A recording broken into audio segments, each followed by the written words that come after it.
Welcome to the Bearded Synergy podcast. My name is Greg. I have all the lint in my belly button, Gavin, and I'm joined by my co-host, Joe Panda Express Nelson. Yes, orange chicken.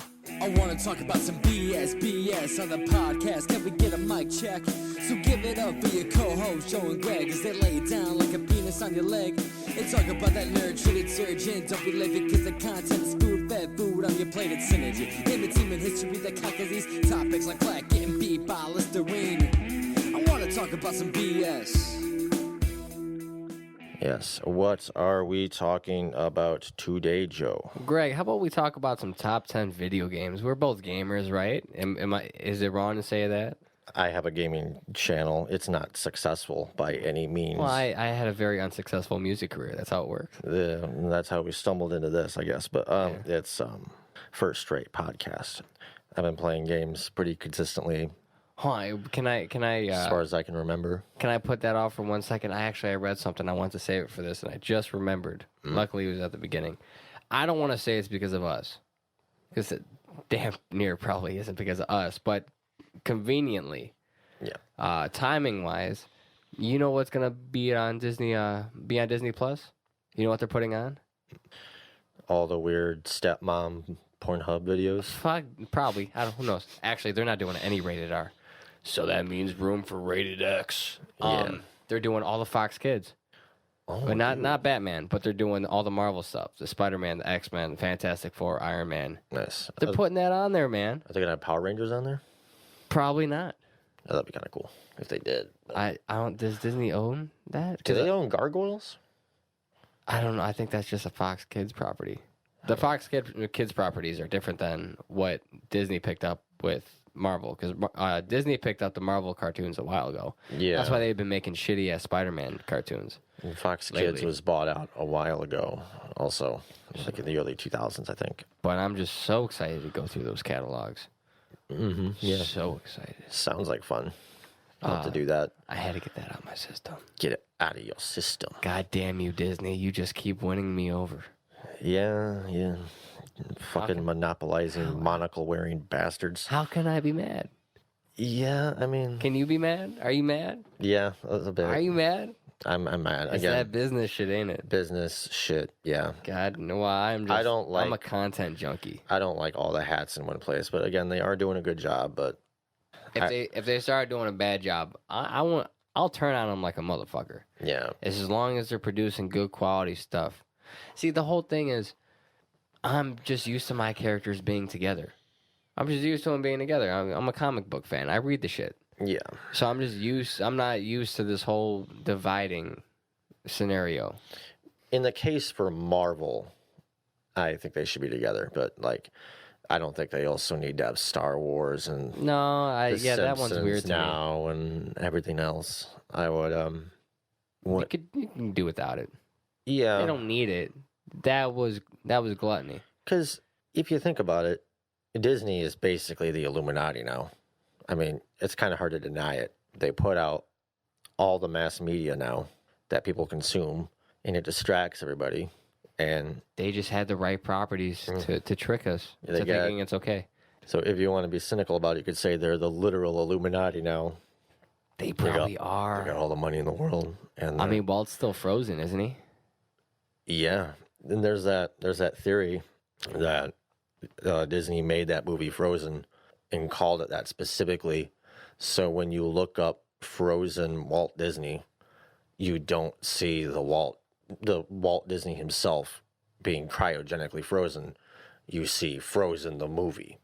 And it just so happened to work out as a fucking smash hit. Smash. Yeah. Hulk smash, Greg. Luckily, they gave it to a lady to do all the writing and all that, but because originally they wanted the sister to be the bad person. It's like, that's all the movies. Do something different. So luckily they did. Yeah, they did like an anti-hero shtick. Have you seen the trailer for the new one? No. Frozen 2? They got but I'll watch it. Yeah. I'm not scared. It looks dark.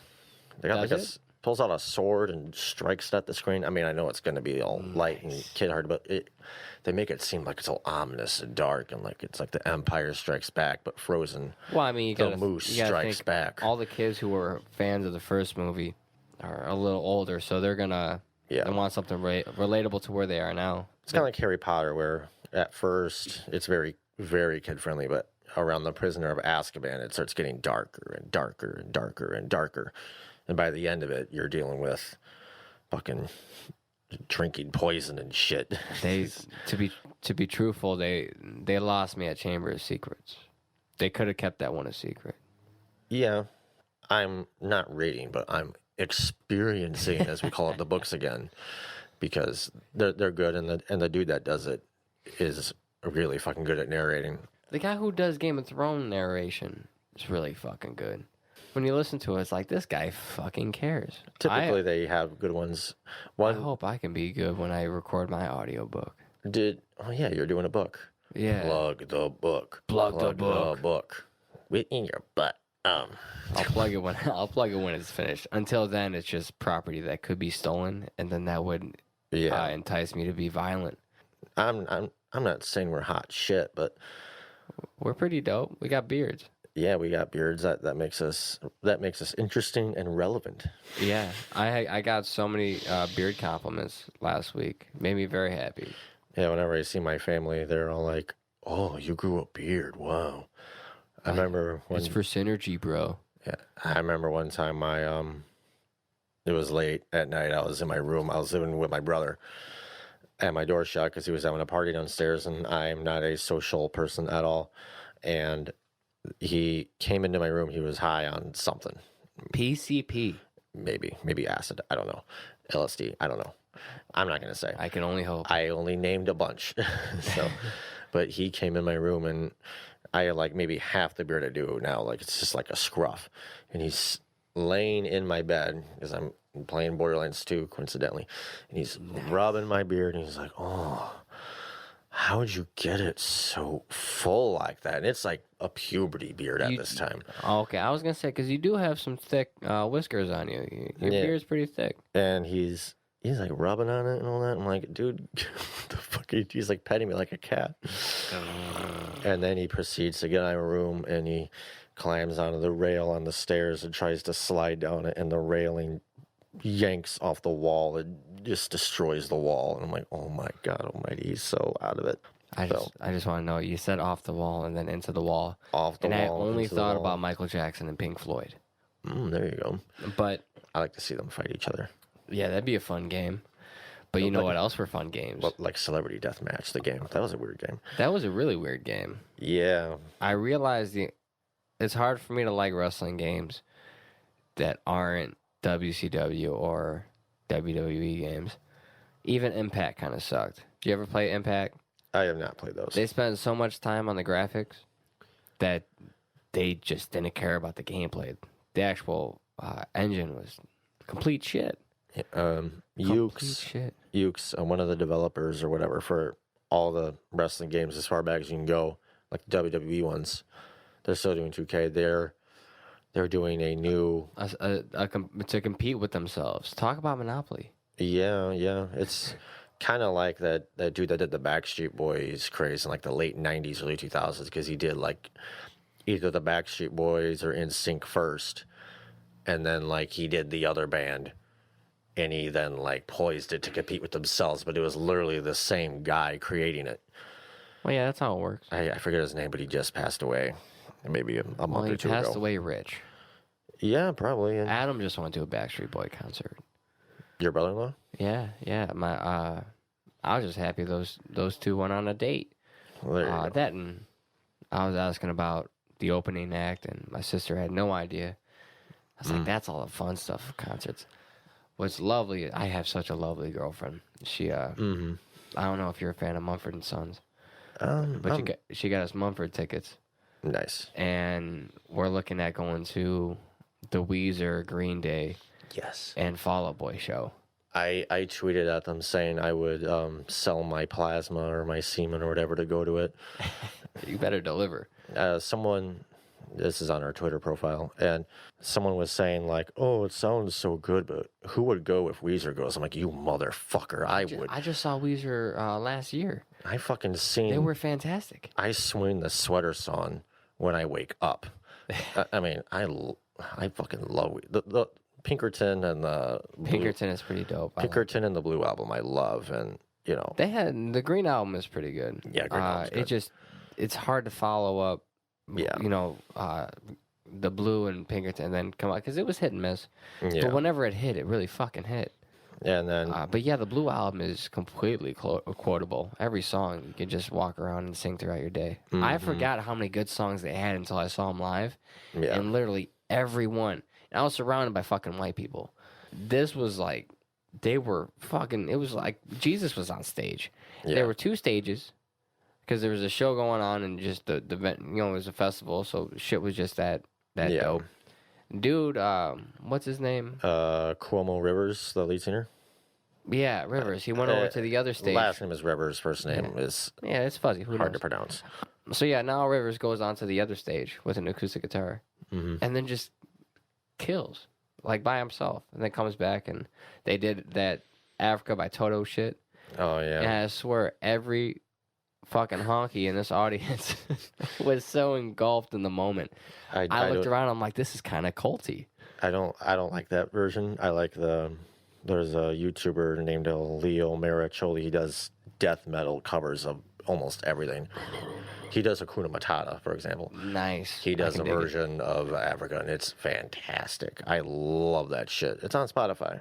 I mean, Green Day, obviously, American Idiot came out when I was around maybe a sophomore or a freshman. So when they get into that one, I'm not too... I like their really early stuff. I like Dookie. Dookie is one of my favorites. And then... that sounds good. I feel like it's almost like the Weezer effect later on. I just...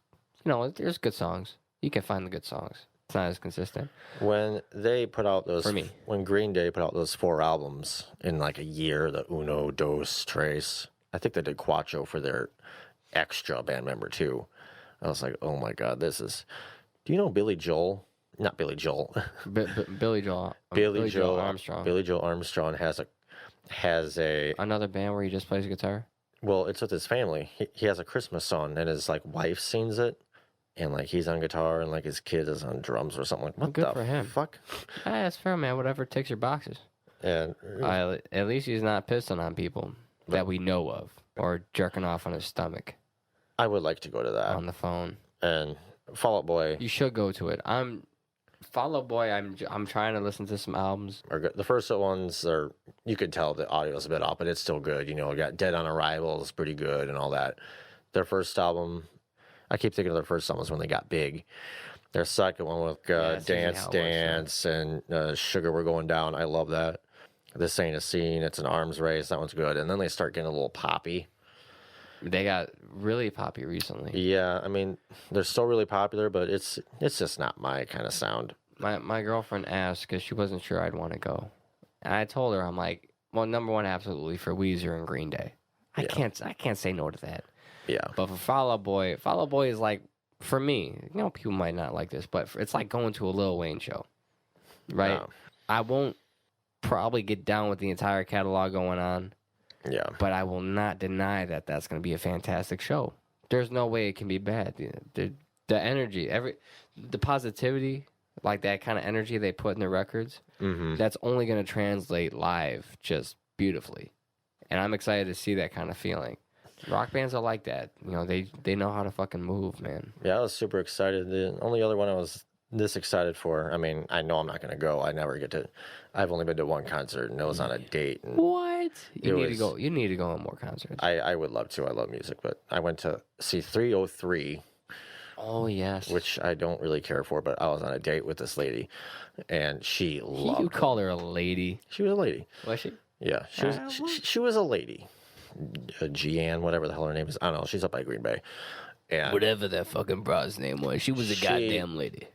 Kind of equivalent to that story I told about that girl being in love with Bucky from Captain America and all that. She was into this really tall dude from that band with the long flowing hair, and she got to touch his hair. Jared Leto? Not Jared Leto. He's from 30 Seconds to Mars. I know. But By the way, they changed so much. I can't stand them anymore. I was never interested. Their first 3 albums, it's very rockish, but it's also got a little bit of the techno to it. Now it's just techno. They got rid of all their band members. It's just Jared and his brother on drums. People just do that. Maroon 5 was a legitimate band in the beginning. That Songs About Jane album was just wonderful. But then just turns into EDM-ish pop.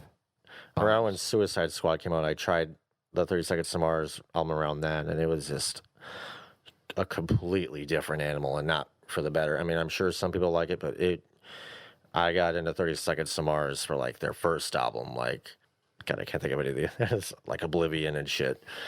And then you got the second one with like The Kill, and then the third one and like Closer to the Edge, Kings and Queens.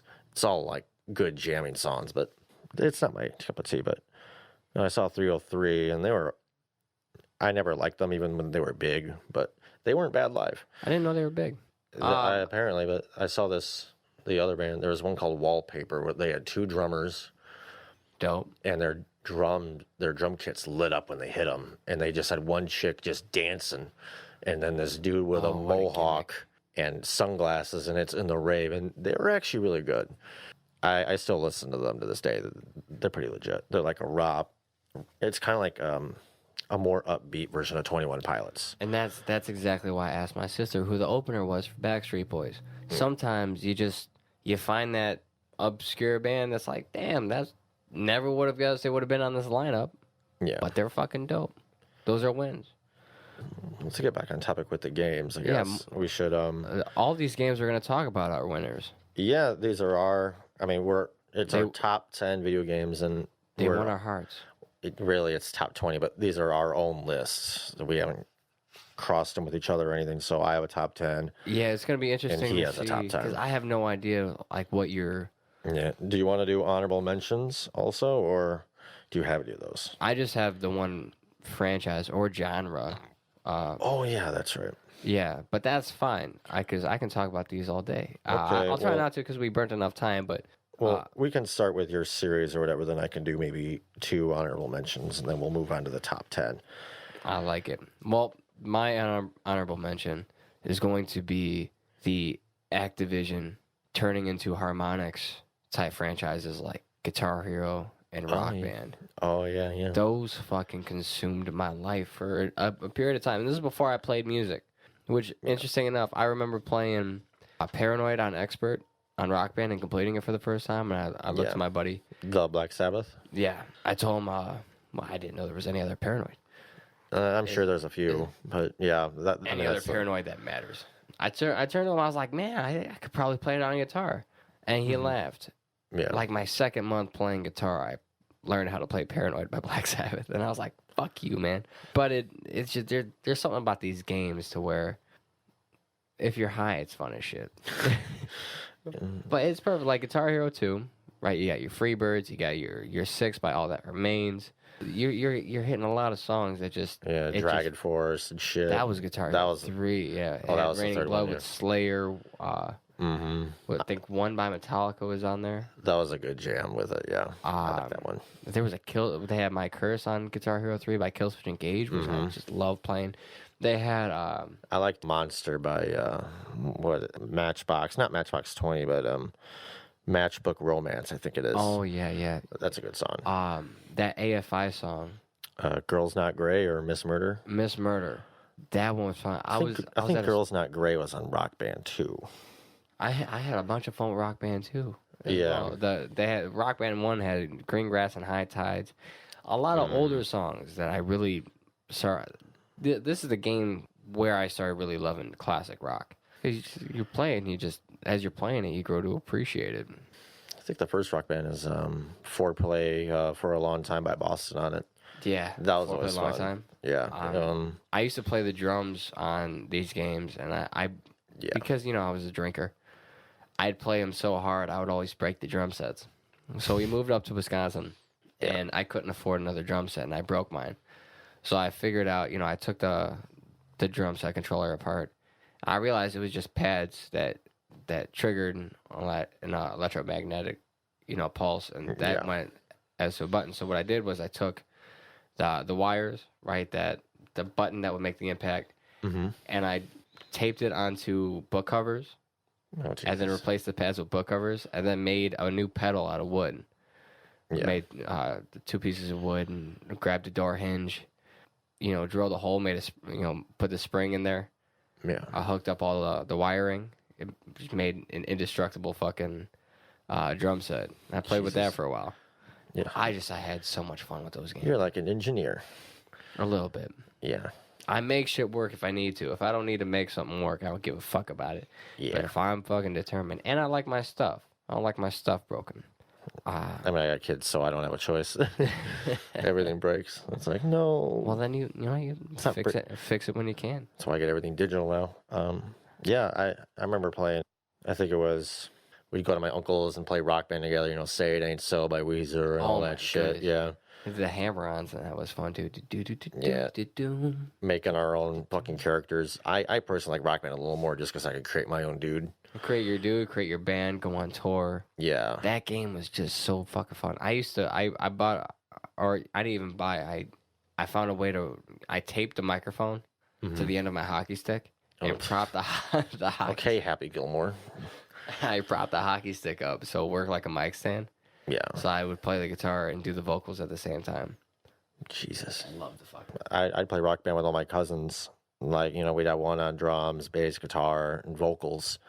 And, I mean, we sounded like shit, and we weren't that great, but it was a lot of fun. I remember playing it with my friend Caleb, and we were just more or less getting drunk off Mountain Dew. That's just how we were.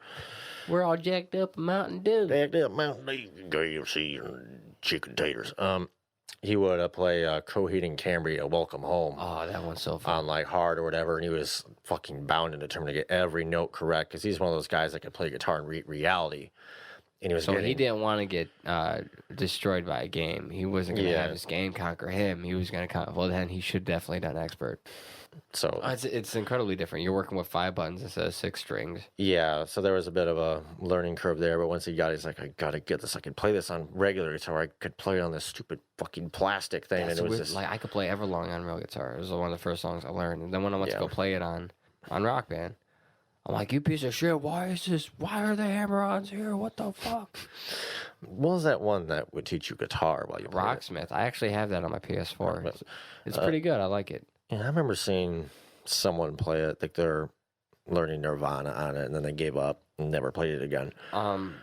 So I went into that game knowing guitar, and there was a curve to it, but once you understand the layout and how it's coming, because the track coming down is completely different. It's very well suited to 6 strings and dealing with all the frets. But once you get into it, and the game picks up on how you're improving. So if the game registers that you're just nailing all the notes on 100%, there's a percentage meter on how truthful you want the song to be played. Mm-hmm. So if you do 100%, you're playing the fucking song. And if it gets to the point where the game trusts you, it just takes the board away from you and assumes you to remember and go through it. Nice.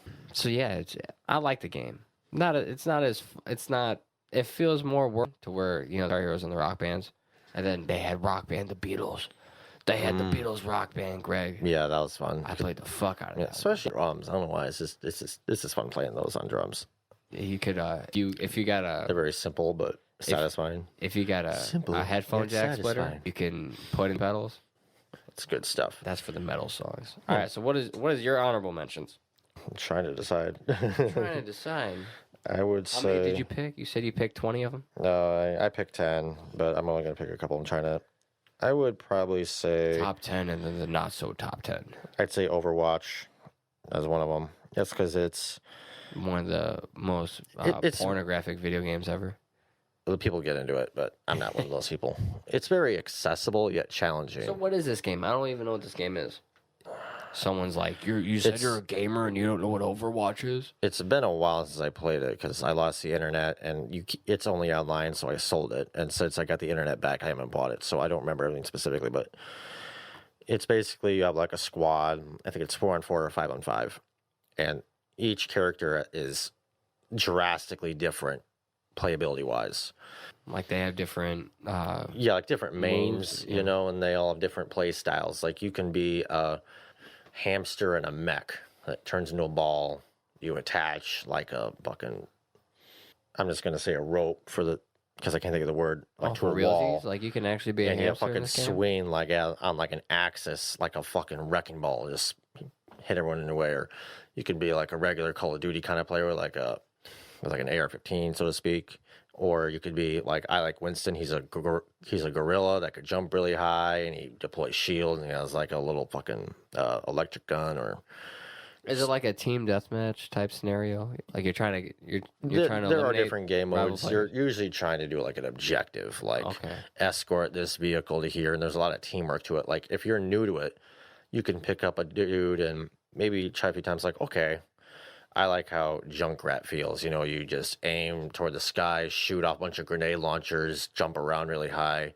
He's very chaotic. Or you could be someone very strategic, where you know, stay back and heal or whatever. There's a lot of different ways to play it, and all the characters are they're very unique and they're different from each other. So essentially, you're kind of playing a different game every time you play a different character, because they're easy to pick up, but they're difficult to master. And Okay. I like games like that, as you might find. Where you have to be committed. Well, by rule of natural order, any gorilla named Winston is a friend of mine. And they got the emotes and all that you can earn, and different skins. I mean, there's simple ones like Do they have like lampshade skins? I'm sure Skins on furniture and couches. during the holidays they do different. Is this like a Borderlands 3 to where I can customize my character? Because I use In a way, yeah. Borderlands 2 I have You can't change I the use- color scheme so much, but you get these like loot boxes. They come in the game every time you level up, or you could buy them, and they unlock skins or, you know, stickers you could place around the map, things like that. And it's like, I don't know, it's all pretty interesting. I dig that game. I'll probably buy it again someday. And someday. Come on, which one just sticks out to you? Which one feels right? there's a lot of them that I like a little bit more, but I'm gonna say Rocket League just because I play it the most. That one is cross-platform too, man. Yeah, That's one of the ones that cares. and it's also one of those games that's easy to pick up. I mean, if you suck at it, it's still fun. You're trying to hit it, and you can't hit the ball, but you're like, oh, dude, that was at least kind of cool. You know, Like, I you jumped just around. drive around and shit. But once you got it, it's fucking awesome. I had fun with it a little bit. I'd play it on break. That game and Super Smash Brothers make me fucking jolt on the couch when I'm playing Which it. Super Smash Bros? Because I fucking... OG or Melee, Brawl, Wii? I started off with Melee on the GameCube. I have the new one. I have it on the 3DS, What one's... but I also have it on the N64. I have the OG one, Yeah. but I have that on a modded Xbox. Oh, nice. I got the one on Switch, but I don't play it. You know, it's mostly for the kids. But they get all weirded out when they see Kirby on the game, and I got a Kirby tattoo, Nice. and they're like, "Oh." Is he your go-to Kirby. when you play Super Smash? Typically, yeah. That's why I'm a Link kind of guy. Rocket League. They got a little cool skins. They got like a WWE skin. They got baseball skins. I've seen it. Don't they have a Batmobile? Yeah, they do all the DC stuff. They got Rick and Morty stuff. Portal. Portal, like Half-Life Portal? Yeah, from Valve. No shit. I should have put that might be an honorable mention. Half-Life 2. Oh yeah, Half-Life 2's. Oh my goodness. But yeah, Rocket League. Also PUBG. and Not PUBG. Fucking Overwatch. Those two games are more or less endless, and that's kind of why I play them so much. But yeah, otherwise I got stuff like Oxid Free on here and a bunch of other things. But other games that aren't going to be mentioned as much. But You still like them a whole bunch. if I'm going to pick out of two, I got to say the games I played the most out of this. Yeah, we should probably move on to our top 10. Otherwise, I'll just keep going. Number 10. Tell me your number 10. My number 10, Sid Meier's Civilization 6. It's hard picking between this and Civ 5, or to be honest, Civilization Revolution, which got me started in the series. I like the art of Civ 6. It's very cel shady, and I love history. There's a reason why I went to college for it. More or less, eventually flunked out of it due to internet. But Tune in to last week's episode for... if you can handle my voice. I re-released it, so it sounds a little bit better. But yeah, plus Sean fucking Bean narrates all the quotes and shit. Which you know Sean Bean, you know he Ned. yeah, Ned Stark, I love me Boromir some from Ned. Lord of the Rings. I love. yeah. So you got Winston Churchill quotes and shit, and he's fucking quoting him, and I love it so much. And they got a bunch of DLC they just added. Gathering Storm, where they got like fucking tornadoes and shit, and you got the World Congress. I love me some history, and especially when I get to play it, and fucking Sean Bean. Fucking Sean Bean. But yeah, that's my number 10. Yeah, I should have ranked these. No, 10 I'll do Modern Warfare 1. Call of Duty Modern Warfare 1. I guess as far as story goes, I didn't expect the studio to pull out something this movie like. The actual gameplay was smooth. It felt tactical. It felt right. The campaign made you fucking care about what you were doing. Yeah. That airplane shit. Mm-hmm. It was so fucking intense. And then when you go multiplayer, and that was like the Wild West days of multiplayer. Like these kids won't even know what to do in rooms like this. I know they re-released it for online. I got that. Yeah, I did too. Dude, we should play that sometime. Absolutely. I'm a hit and miss on Call of Duty games, but like personally, I like Battlefield, but Modern Warfare 1 has that story where it's still very memorable to me. Like that one where you're going prone through all the grass, and you got to get up to that tower and snipe those dudes, and there's just people everywhere. There's a lot of stuff that is still like in my head from that story mode, and that kind of set the standard. And ever since then, it got more Hollywood-ish. Where that one was a little more grounded, but it was still really cool. Especially the first one's definitely a classic. Yeah, they broke away from talking about companies that went on to do other things in a similar fashion because they broke off of Medal of Honor. Yeah. Do they still do the thing where when they die, the money pops out instead of blood? Is that still a thing? You can pick it up. Like if you're playing Black Ops 4, you can pick it up in like a crate or something, and then it will designate to a specific weapon. So you'd have to go and find that weapon or hope that it's a weapon that you already use. And then there's money, or you just turn somebody into purple dust or some shit like this. I have not played enough of Black Ops 4. I've got it. I absolutely adore that one too. Yeah. I've been having a fucking ball with that game. When I'm on it, I play zombies, but at the time, they were only doing the ancient Greek map, and it just got kind of tiring after a while, so I'm like, I'm good. That's fair. I'll probably hop back on it again soon, though. We gotta play that one, too. It's legitness. Maybe do a Twitch stream if we get enough people. The one...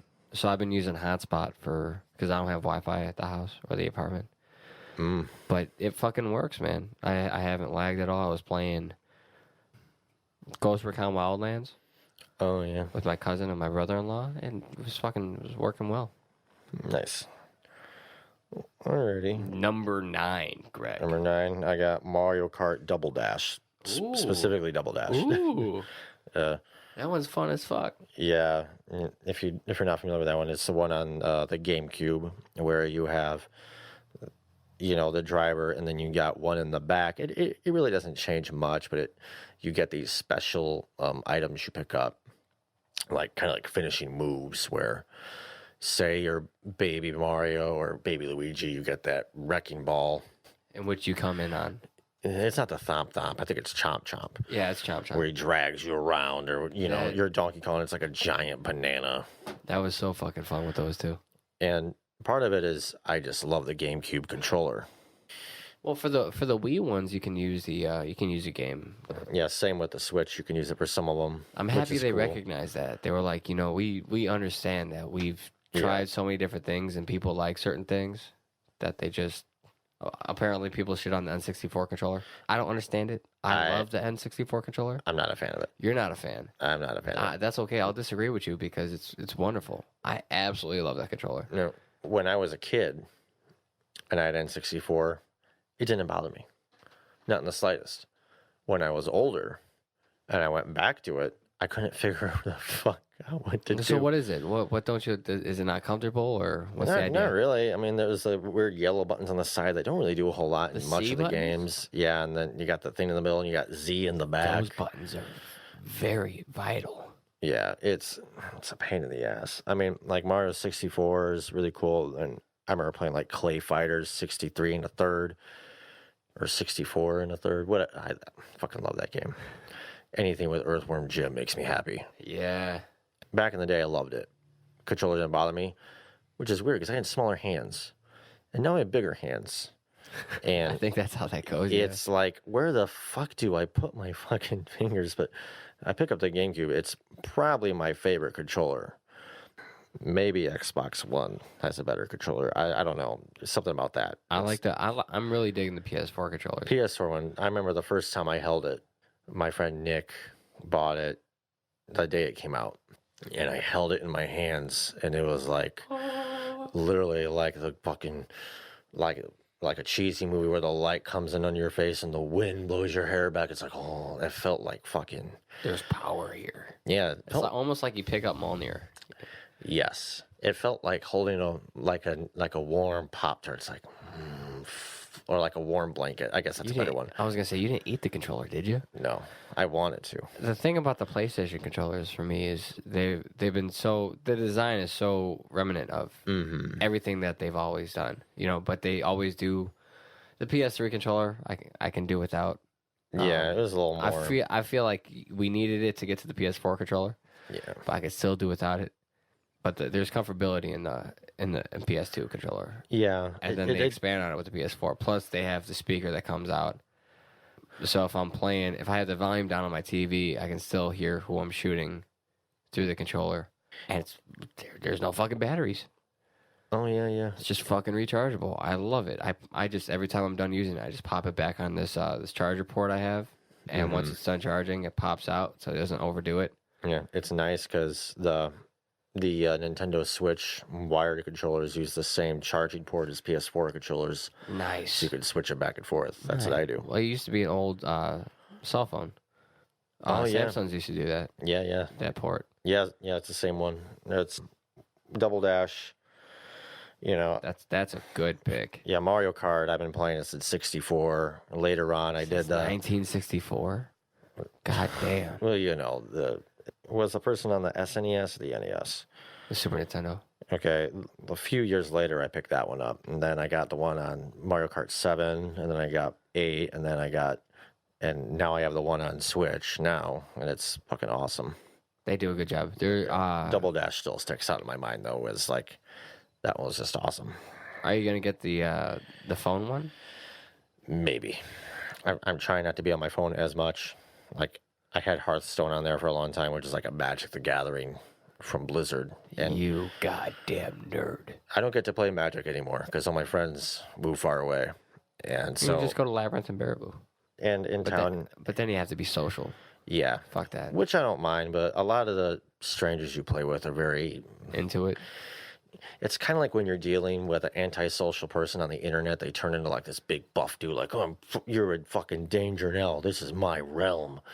Magic's kind of like that, where they're like, they talk so much fucking trash to you, and it's like, I mean, there is something about that trading card game world though, because I've been on stages, a rapper, I've sang terribly with my guitar on stage. I've done stand up. Never nervous for any of these. Whether I did good or bad, I wasn't nervous. I'm cool like that. But the second I sat down to play Pokemon, like in a tournament, I was sweating. I was nervous. I knew that 12-year-old kid across from me had my number. It's a nerve-wracking experience. Yeah. Fuck that shit. But it's fun. Fuck it. We've had party things where we went to Denny's and we played Magic the Gathering for a while. This is like out of high school. Then, Straight out of high school. Yeah, I was playing Magic the Gathering, making an elf deck, and You made the elf deck? What'd you make it out of? I made an elf deck. Yeah, it's pretty good. It's an elf deck, an mana elf ramping. Deck. I thought you said an elf dick. Mana ramping the shit out of shit. Then people move away, and then next thing you know, your cards just sit around. So I sold them.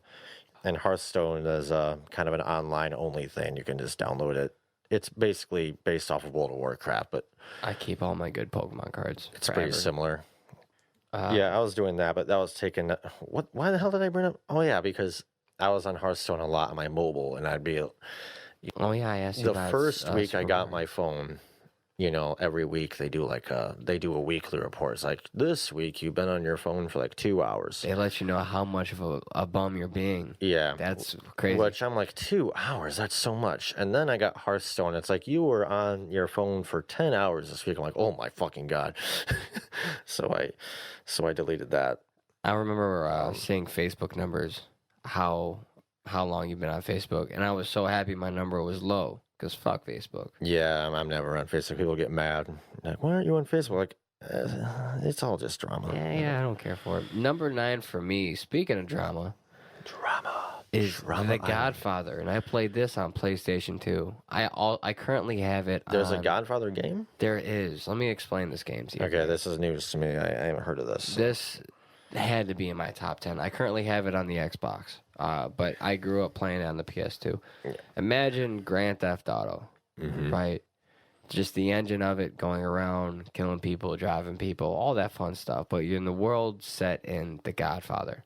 Okay. So you start out as a recruit into the family. They send you on a couple missions. You making good with them. And then you start taking on bigger roles, bigger responsibilities, and it kind of follows you through the movie. There's actual dialogue from the movie, so they bring in Marlon Brando's voiceover, Oh, nice. stuff like this, and it immerses you into that world. You start out having a garrote wire, which is the wire go around, Yeah. strangle somebody to death with. Fucking Hitman style. That's one of my. It's gonna come off a little brash, but one of my favorite things to do in this game is when you're beating the shit out of somebody, right? Yeah. They fall on their knees and they start begging, and then you can choose to execute them. Jesus. If you don't have a weapon, you just shove them to the ground and curb stomp them. If you do have a weapon, you just shoot them in the fucking head, execution style. Man. That aside, I'm just a big fan of the Mafia. And this game just ticked all the fucking boxes for me. It has, Yeah. the way, your cars look, drive, the way the town looks, the way the stores are ran, everything about this game just right up Nice. my alley. I love it. Have you played the Mafia games from 2K? I've played Mafia 3. That one's probably the worst of them. I mean, Yeah, it's that's not bad. That's what I heard. Well, I got it free off of the PlayStation Plus Oh, stuff. that was free? Because I rented it and never You're beat like, it. that was not good. Oh, I It's- could have got it for free. I mean, it's not bad, but compared to the others, I mean, Mafia 2 is kind of the high standard. Yeah, I heard Mafia 2 was really good. Yeah, it's very much in that, Is the engine the same as 3? Is it the same kind of like? It was for 360 and PS3, so I'm not sure. They might have. I don't know. Usually they change engines typically, but unless you're like Bethesda, you stick with the same engine until you die.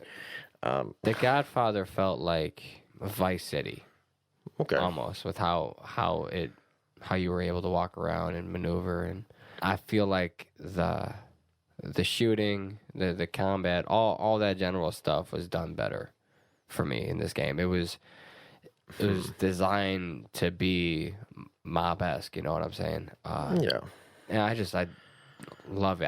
It's one of those games where I can't turn it on, because if I turn it on, I'm going to be playing it for a long time. Yeah. So I'm like, I got to have a day to myself, and no one hitting me up on the phone. Yeah. Like, get the fuck away. I'm playing Godfather. I'm like, oh, Jesus Christ. I love it. Well, all right. Number 8. Eight. And I'm going to say Fable 2. Fable. Yes, I like me some Fable. I like the first one a lot. I have the first one. Played it on original Xbox. It was a lot of fun. Dug the shit out of it. And then Fable 2 came out, and I was a bit older, and I just love the shit out of it. I mean, the only real problem I don't like with it is that you don't die. You just get knocked down, you get back up. So it takes a bit of the challenge out. So it doesn't like respawn you somewhere else to where you lose progress. No, You just you get are back up. right back up where you started. Well, that feels. Yeah. I mean, you'll lose a ton of the experience and all that, and it'll do this dramatic. There is something at stake. Just It's not. No, in like Fable 1, you die and you had to go back to the checkpoint and all that. And the second one, it's more of a knockdown thing. I wonder what they were going for there. I'm not sure. I wonder what they did with Fable 3 because I don't remember. It's been a while since I played that, but That's a question for Adam. Adam loves the Fable games. I used to play them all the time when I had 360. But Fable 2 was when I first got Xbox. It was one of the only games I had. The other one is later on the list, but I won't spoil that. No spoilers. Yeah, this is important. I beat Fable 2 probably 7 times.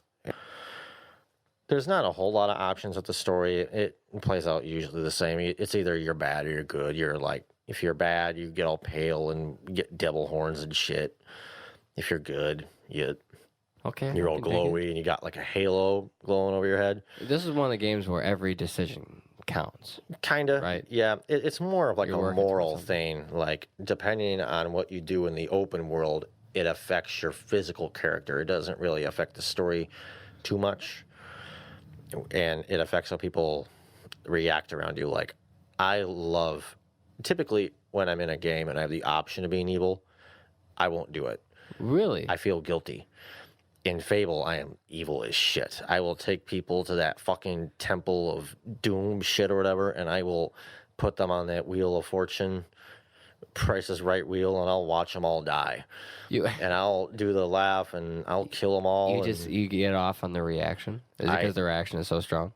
It's fucking hilarious, and I love it. And they got you go into that temple, and they're like, Tuesday's bingo day, or whatever. You got dark fucking hoods like Darth Sidious. It's a lot of fun. I love being evil in that. Plus, there's a lot of secret weapons in there and shit. There's a lot of hidden things you could do with all the puzzles. I have a lot of fond memories of Fable 2. Fable 3 was cool because you could mix up the two spells together. Like you've got fire and like lightning, mix them together, makes like a tornado of whatever the fuck. That's pretty slick. Yeah, but I don't know. The second one still holds up better to me. Gameplay wise and shit. It's just a lot nicer. But that's my number 8. What's your number 8? My number 888 is Donkey Kong Country on the Super Nintendo. Oh, Jesus Christ. Yeah. I don't know if you remember Minecart Carnage. Mm-hmm. That music. Yeah. The music sticks out to me from that game. There was something about this series, but the first one in particular for me, there's not many games where you could just play it, but despite Minecart Carnage, which I can breeze through pretty easily unless I'm trying to get that bunch of bananas. You know what I'm talking about? You come down and you jump right.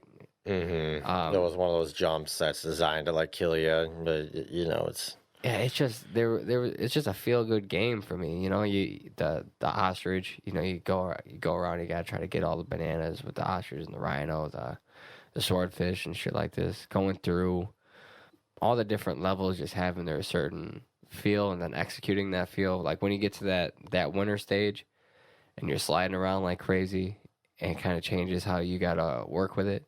This is before you were doing it on Crash Bandicoot, Mm-hmm.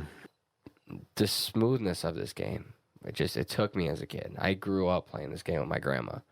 This game and another game, actually number 7. My grandma and myself would just play it all fucking day. Was that game co-op? It was co-op if I was Donkey Kong and somebody chose Diddy, and if I died, they would take over as Diddy. Oh, okay. I've seen it played and I've seen walkthroughs, but I don't think I've ever actually put my hands on it before. Put my hands on it. They got the intro song where the original Donkey, Cranky Kong, he's got the phonograph. He's like da da da da da da. Yeah, turning it around. And then an explosion. Yeah. It turns into like the brass comes in. I love it. I'm gonna go play it when I get done with this. Yes. I'm gonna play all these games when we get done with it. Well, hopefully you have them all. I do, actually. Except my number 1, which is actually kind of sad. That is sad. Whatever it is. No spoilers. Number 7. Hopefully it's not Goat Simulator. I have that. Oh, okay. No, I don't have Code Simulator. I saw that shit. I was like, what the fuck is this?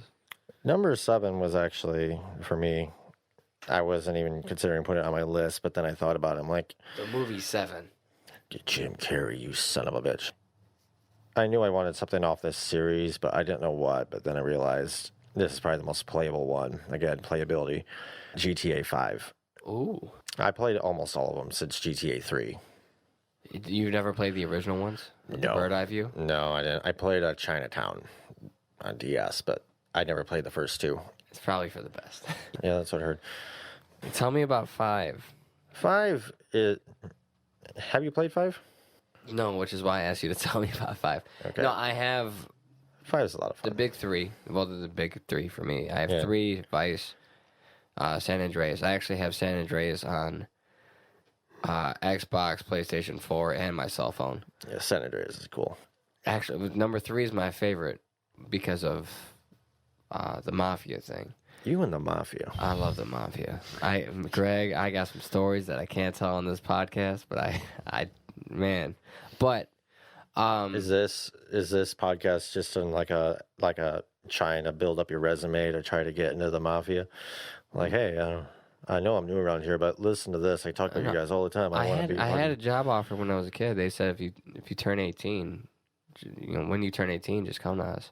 I should have. Spaghetti and meatballs. Yeah. No. So I played 4 when it came out. I remember 4, and I skipped school to play it. I borrowed it from I think a we all friend. did. Yeah. I borrowed it from a friend, took it, this is when I had 360, and I played it on that, played online, and just spent the day fucking with people. By the time 5 came out, I don't know what happened. I just never bought it. 5 it's set in San Andreas, which is kind of cool. It's modern day, and instead of one character, you switch between 3 different playable characters. Okay. Depending on where you are in the story, you may only have selection over one, but it's Michael, Franklin, and Trevor. Trevor's like a... Did Michael come to shore? I'm not... Michael's kind of your typical GTA villain or protagonist, however you want to see him. Franklin's... Antagonist. Protagonist would be the hero. Yeah, anti-hero, whatever the hell. Franklin is kind of around like Grove Street, inner city dude, and you get to see him go from poor to rich, and Trevor's a legitimate like psychopath, like just murdering the shit out of people, like Donkey Kong Rampage kind of shit. Yeah, the game's a lot of fun, and you get to switch between the 3 characters, and you got your drug-fueled rages, and you can mess with the stock market. Say you invest money into a salvage company. If you go around the game destroying shit, the stock prices will go up for salvage, and you can sell it. Or if you rob, You can sell the company? well, you could sell your stock in it. I'm not sure if you could sell the company itself. I never focus on it that much, but like let's say you invest in a gas station, you can go to a competing gas station and start robbing their gas stations and blowing up their gas tanks, and the stock for the other gas station will go up. It's weird shit like that. That's You fair. can go in a submarine, We all live in one. do all so that works. shit. The story's fine, but I mostly play it for the online, and it's fucking nuts. I mean, you could do. They have their own heists in it now, which the story it's more. They focus on these like 4 or 5 heists, which is Like an Ocean's movie. kind of, yeah. And you get to plan it out, choose your crew, all that stuff. Okay. And they have different abilities when you're online. It's also like that. You level up and shit, like stamina or whatever. You could invite people. You could buy apartments, cars, boats. You could buy party yachts. They now have like a death race type of deal, like Twisted Metal, where it's like Okay. an arena thing where the game's nuts. You can now start like an MC club, for example. This is how weird it can get. I made Abraham Lincoln in Grand Theft Auto Online. I made him into a motorcycle club president. I believe it. His motorcycle's all Americanized, and I have a bunch of counterfeit money places. So I got Abe Lincoln printing counterfeit money as an MC boss, and it's fucking weird. Is he only printing $5 bills? I'm not sure. But you can buy cocaine places, weed, meth. You can also buy nightclubs, shit And like then that. distribute your fucking meth. They got gun the running. nightclub. They got gun running too. They got Is that the sequel of Gun Running 1? I think so. You can also steal cars and sell them off, like high-end cars. The game pretty cool, gets man. deep. It's almost endless. I played a lot of it, and I bought it on 360, Xbox One, and now PS4. I wasn't gonna buy it on PS4 because I just played so much of it, and I'm like, it was like $10. So I'm like, Oh, yeah, you're not best. it was on sale. I'm like, all right, I'll buy it. Jesus Christ. Well, if you're going to give it to me, fuck it. Yeah. So I'm back doing that again. Yeah, I've seen you play it every now and again.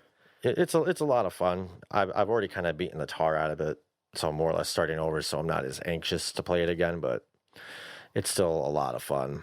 And there's a lot you can do. I remember some of the times I'd play with my friend Jeremiah. You can kind of play the system a little bit, and keep in mind this is online, so there's people all over the place, like other players doing their own shit. Jeremiah would start a fire somewhere, and the fire trucks would come, and I'd wait around by the fire. I'd steal the fire trucks, and Fantastic. he would get like either in his monster truck. You can buy tanks and this shit too online and just blow people up. I remember when you can hit the code to unlock a tank Oh yeah, in the yeah, previous ones. classics. Back when there were cheat codes. Yeah, there's some cheat codes on the story mode, but it's nothing like it was. It's like super jump and things like that, or super punch. Yeah, we would get in the fire truck and just spray water at like the other online players, and watch as they get pissed. I remember getting a tow truck, going up to another player, towing their car while they were inside of it, and driving off with it, and just, no headset on, so I couldn't tell if they were mad. But there was one time, maybe two more stories because they're just kind of funny. They're short and sweet. I was in my car, and out of the blue, another player came down with a helicopter with like a magnet on it. Looking weird. Picked me up out of the ground, and I'm screaming like, what the fuck, God damn it. I was freaking out, and then he just drops me. That's And fucking savagery. I could have just jumped out of the car and got over with, but I kind of wanted to see how it ended because I was having fun with it. And I just tumble down this building and explode. And there was one more recently. There's one thing I love about the games is the radio, especially the talk radio. I usually just have that on. I love it. It's so funny. But MIA's song, Bad Girls, like, bad girls do it. Well, I got this chick character. I was riding this dirt bike down, and that song came on, live fast, die young, and I'm speeding down on this dirt bike down this steep-ass hill, and that song's blaring, and I'm like, fuck yeah, this is a fucking cool moment. And then it says, like bad girls do it well, live fast, die young, and then I smack into this building and go flying off, and then I just die. I recorded it, but the music doesn't stay when you record it. And I got fucking sad. I'm like, that's the whole fun of it. Now it just seems like I'm just running into a goddamn building. But No, you just use the music and dub over. Yeah. You have Adobe. yeah. It's just one of those games where it's just one of those fun ass games, especially online, where you can just have a ton of fun with it. Yeah, sorry, that was a long one. What is your number 777? 777 would be Super Mario World on the Super Nintendo. The original one? Nah, the original one would be Mario Bros.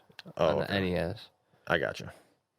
No, Sometimes I get confused. with Super those early Mario ones. World was the first one to introduce Yoshi. Oh, okay, yeah. You go around and eat apples off trees and shit. You could eat those cactus cats. Remember those motherfuckers that were stacked up? Yeah. You could eat them. Just spit them out and shit. Yeah, Oh, no, you will be my slave. You will wear this saddle. You will swallow what I give you, and you will not spit it out. In different contexts. Unless it's a red shell, because if you spit it out, it turns into fire. Yeah. Which is fantastic. Mario's a fucking pervert. Of course he is. He's jumping through sewage pipes to try to save a girl who probably got kidnapped on purpose. Yeah, she's got a thing for amphibians. She really does. Was it confirmed that? Have you played any of the newer games? I played like Galaxy or anything like that. I played the more recent one. I think it was Odyssey, a little bit, but I didn't get a lot of time with it. I would love to. Yeah, basically Bowser has a bunch of kids, and there's this theory like, okay, he keeps kidnapping Peach. Are they her kids? I don't know if it was ever answered in canon. Well, in Super Mario World, there were different. There were like mini Bowsers. So I don't know if they were kids, but they were like underbosses and stuff. So I mean, there's definitely some shelled up turtle motherfuckers. All right. Well, this game was fun for me because you go through and you can play the game for face value, but then there's hidden levels everywhere. So if you're able to find a key and unlock another part of the map, there's just more to find. And I remember finally unlocking everything. Yeah, I went through it, and it was one of my proudest moments for video games was making this motherfucker. You get the cape, and run, jump, fly, and then dive bomb on people. Fucking love it. Yeah, like a slip and slide. Yeah, and the haunted houses and shit. Oh yeah, the ghosts. Well, yeah, it's just the ghosts are the best. Those are some of my favorite characters in any of the games. Are the ghosts? Just this one and Donkey Kong. There's something about the Super Nintendo that just those games were simple enough to just feel. It was just a feel good time. Yeah. But then they're very easy to pick up. Kind of like Overwatch and all those. They're very easy to pick up but difficult to master. And those are absolutely difficult to master. Those are some of the best games. Especially when you're young and you can do that, and it's still challenging when you're older. The controller was so fucking simple. You only had the 4 directional and then the A, B, X, and Y with the 2 bumpers. That game definitely is.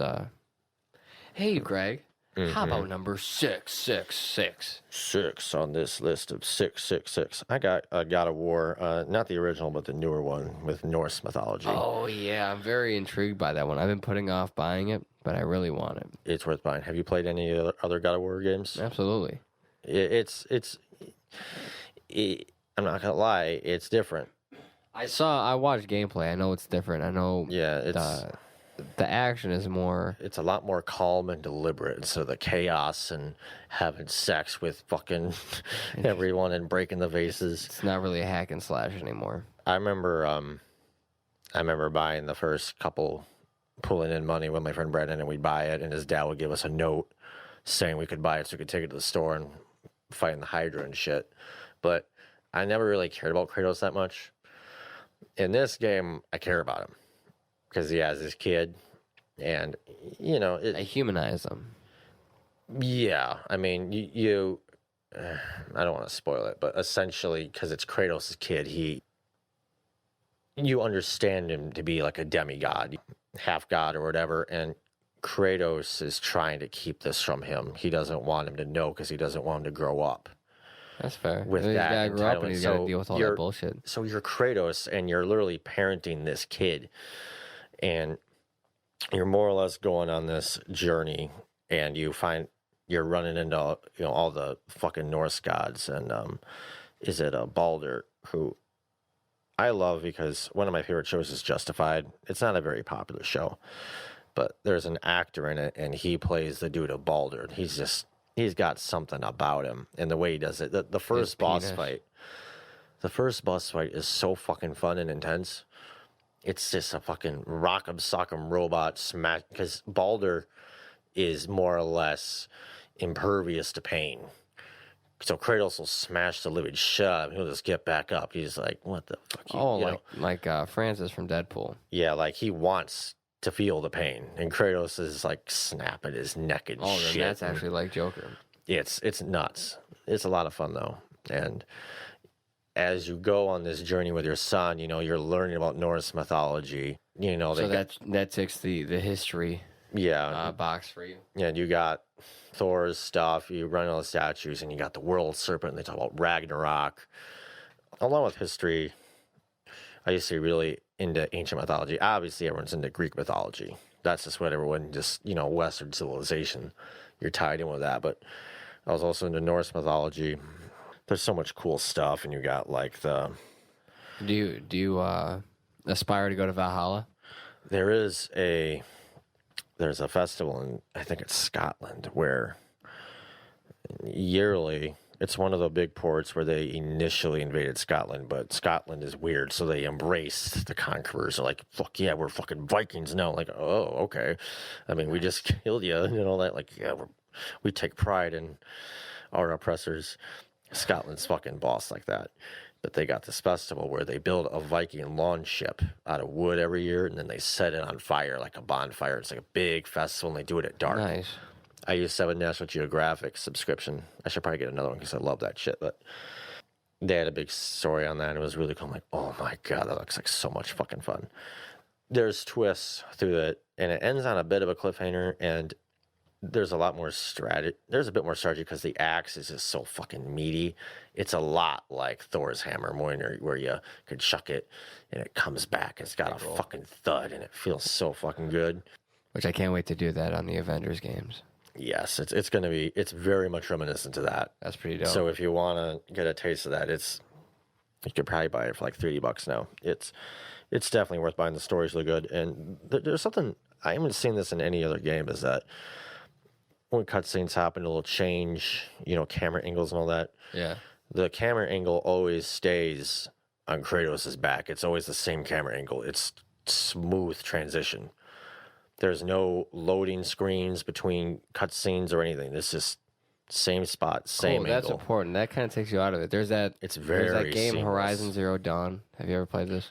Yes. Where when they go to do the dialogues, like it switches, the camera pans from each character as they're talking.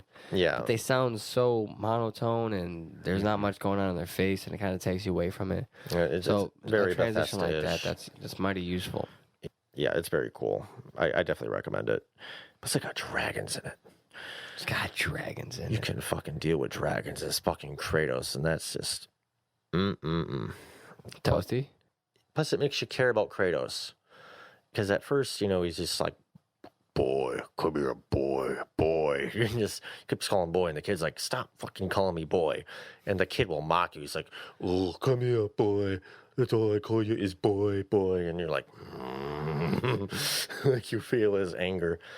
But he's so much more calm. So when Kratos gets pissed, it's like, you want to beat the fucking shit. I was like, you fucking mother.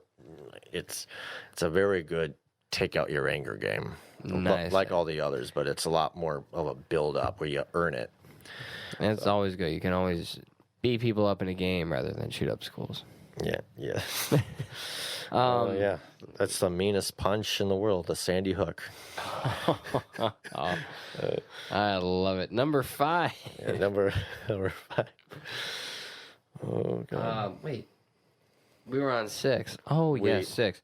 Oh, yeah, that's right, because I did. This game. I got first, and then, sorry. This happens to be the first game I've ever played, Greg. I remember playing this game as a little fat child. It's not Echo the Dolphin, is it? No, I don't even know what that is. This is. You're a dolphin on yeah. Sega Genesis. Oh, you know what? I do remember this. No, fuck that game. Yes. This is Joust. I had it, if you can imagine, the Super Nintendo, but I've played it many times on an arcade cabinet. I used to also have it on a Game Boy. This game, have you ever played this game? Never heard of it. It's beautiful. What you do is you're set up. It's like you're inside of a volcano. There's a platform at the bottom, right? And that's where you start off. You're jousting on top of an ostrich. You got to use the ostrich to fly. And you got your javelin. And the way to get points, because this is arcade days, it's all about the points you get. Yeah. The way to get points is to jump on top of another jockey on a fucking ostrich. Yeah. And then they're going to surrender an egg. The ostrich is going to fly off. You go to get the egg. Every time you get the egg, you get more points. Okay. After a certain level, the platform starts to go away, and you have a little bit of rock and a lot of bit of lava. If you fly too close to the lava, a hand comes up, tries to pull you down into the lava. Jesus Christ. There's a pterodactyl that comes, and that will just terrorize you. And if it touches you at all, unless you get the javelin in its mouth. And you can understand old graphics at this point. Getting the javelin in that motherfucker's mouth is hard. Yeah. But this guy would just fuck up your day every time. As far as one of those games to rack up a high score, it doesn't get much more fun than this. For me, Walmart came out with those little mini cabinets. You know, I was talking about the handheld ones. I saw a Joust. I got it right away. Nice. I would get high as shit and just try to beat my own high score. Yeah. I'd write the high score down in a notebook, come back the next night, smoke up. But yeah, that's the way to do it. Fucking love this game. I still play it. First game I ever played, still love it today. I remember playing. It was in my kitchen. I think it was a kitchen in my grandma's apartment. We're sitting on a chair, and the TV was, about maybe the size of this laptop. The TV, the screen was much smaller. The Super Nintendo hooked up, and my grandma said, I'm gonna show you a game. Just play it. And put the controller in my hand. And all I knew was to just move this around and just keep pressing this jump button. Dip, dip, dip, dip, dip, dip, dip. So I got so excited, I'm knocking over the microphone. Nice. Just love it. Fucking love it. Yeah, it sounds like fun. I'll have to try it. They take away platforms and shit to make it harder. Eventually, there's no platform and you just got to keep jumping. Yeah. Trying to fly around, capture eggs and shit. It's wonderful. Number 5. Five. The real number 5 this time, not the fake ass shit I said last time. I got Batman Arkham City. Ooh. Yeah. I'm currently playing Arkham Asylum again because I haven't played it on PS4 yet, but I've beaten all those games on 360 originally, but when Arkham first came out, it was fucking... I loved the shit out of it. I was so fucking happy with it, but when Arkham City came out, it was just a whole nother goddamn level. You got more like freedom of it, and you got to kind of choose when you did the stuff instead of just the linear path you do in Arkham Asylum. Which I get, but yeah, if you're stuck, you're fucking stuck. Is some very much in our Batman discussion. Go listen to that. We had a Batman discussion. Well, like on our nostalgia episode. Oh yes, the kids. Some of my favorite stuff with Batman is the villains, and they got so many goddamn villains you could do with Origins and eventually Arkham Knight.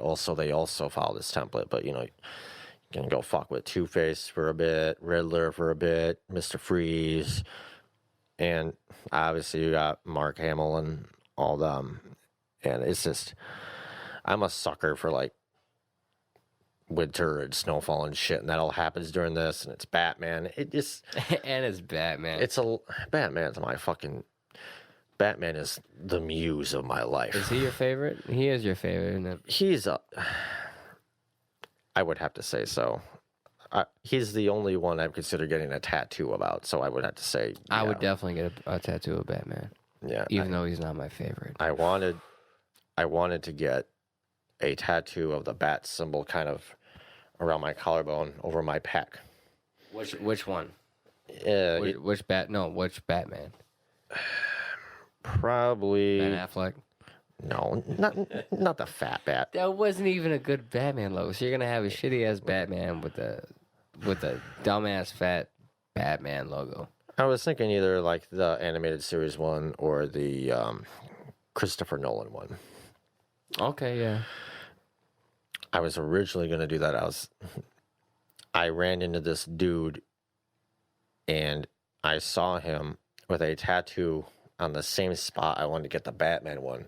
That motherfucker. And he had a realistic tattoo of the Swiss Miss or whatever the hell it is, hot chocolate box on his chest.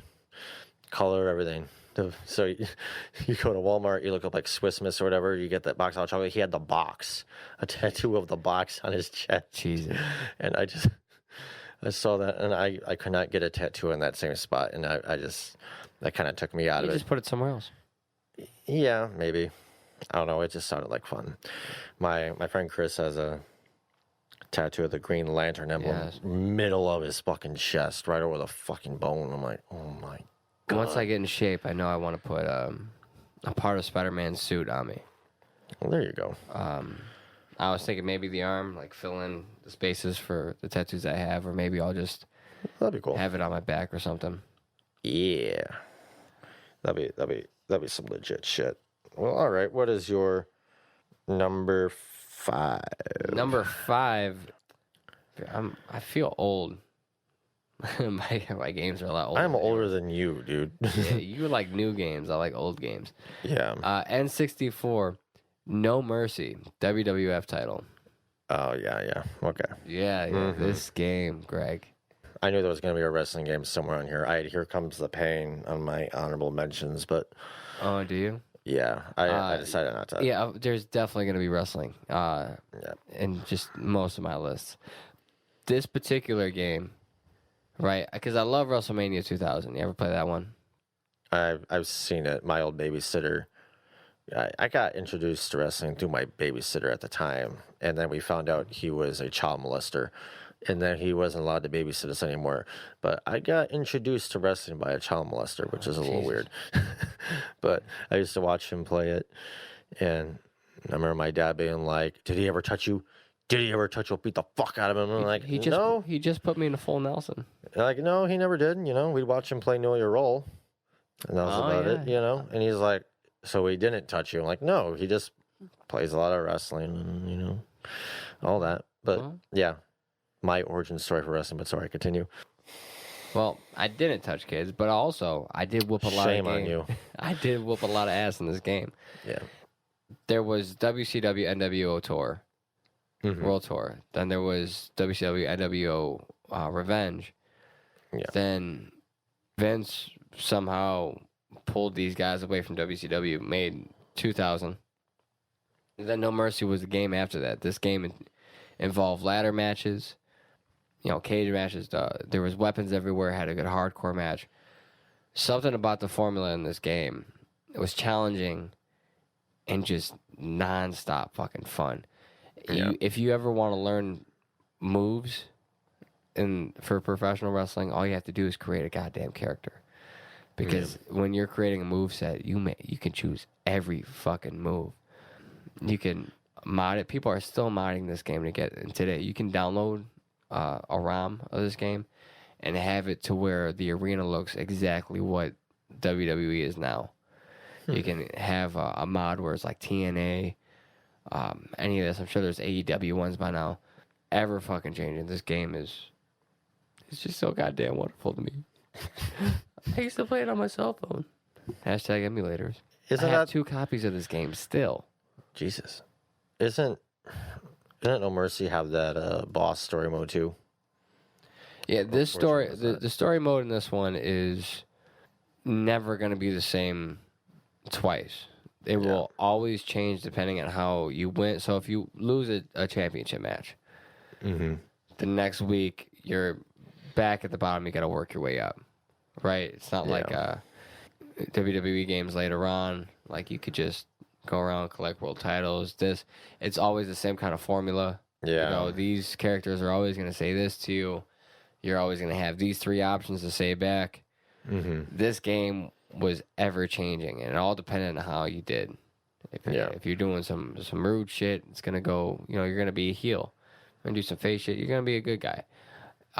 Wins, losses mattered. Everything about this game is gold.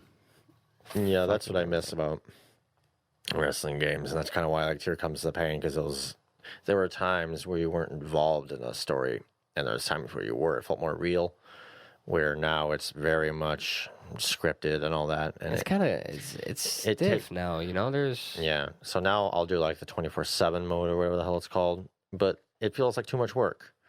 Like, I got to use my imagination to entertain me in a game I bought, and I got all this DLC. And where the creators were supposed to use their imagination to entertain you. It's like, oh, well, what if they do this? And after a while, I'm like... What if they're just not cocksuckers? Now I lost my train of thought. When I play a game... Train of thought? Choo-choo. When I play a game, I like it when I'm not doing all the fucking work. You know what I mean? Like, in the new WWE games, I feel like I'm the one doing the work. So I like being taken on a journey. And one of my honorable mentions is also like The Wolf Among Us, those Telltale games. I love the choose-your-own-adventure shit. I want to play the Game of Thrones one. It's or I guess go through the Game of Thrones one. it's okay. It's not bad. Is that right? Does it have the same voice actors? Yes, Tyrion is Tyrion. Yeah, I should know this. Cersei is Lena Headey. Iwan Rion or what? Ramsay Bolton is him. With that game, Wolf Among Us, things like that, Walking Dead, it very much changes.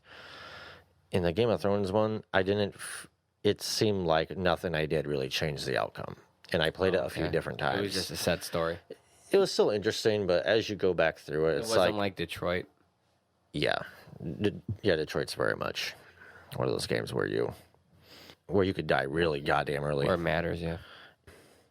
It's sad they're not going to be making a sequel of that, but I'm sure they will. Or did something happen legally? no, Telltale went bankrupt. They're finishing the games. They're finishing the Walking Dead one. Well, that's what happens when all your games are free.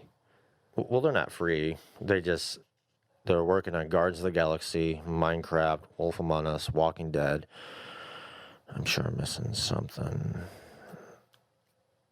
So they're being overworked, and the games were starting to come out very glitchy, and eventually, Well, yeah, when the entire game's a presentation, you have to have it look good. yeah, eventually it started to go under. So they have a very small team now, and they're finishing out what they have scheduled, which I think right now is just Walking Dead and The Wolf Among Us, which that'll pick up. I'll probably pick up Walking Dead eventually because I like those games. For a wrestling game, I would really like them to do based on what you do, the other wrestlers react to it kind of shit instead of just. You want authenticity. Yeah. Which, I mean, a lot more intriguing. It would make it a lot more playable, too. I think that's what. There's something about, with obvious exceptions. Yeah. God of War. The new one is, obviously an Well, exception. But there was a certain authenticity about it. They didn't try so hard back then. Yeah. So when you have a game like No Mercy, there's no reason to feel out of place with it. You're playing it, and it makes sense as it's going on. Yeah. Well, with like God of War, it's an interesting story. I don't have to. With the new 2K games, I feel like I got to think up the story. For example, I was doing an NXT thing. I had Johnny Gargano and Brock Lesnar invaded NXT, and he was beating up all these dudes. Now, Which makes perfect sense, right? Because Brock Lesnar would definitely totally, go to NXT instead of Raw. And in this game, there's no cutscenes. You're just making the matches. You're making the arenas. There's a lot of freedom with it. But you're thinking of the stories in your head. You're using your imagination. And after a while, you start to feel like you're going crazy. No, I don't even bother with the story modes in these games. I'm very uninterested in getting the new one. Because it feels like I got the last three. It's going to be the same, yeah. Yeah, and it's just an updated roster. It's not even the roster's updated. It's they've taken away wrestlers that they released, and then the ones that remain are in different uniforms. They're in different outfits. Wrestling games in the future, step up your shit. Come on, Ukes. Number 4. I got Portal 1. Yeah. It's one of those games where, again, you can pick it up and play it, but again, it's not only it's fun to master, but it's one of those games that literally teaches you as you go just by playing it, like naturally.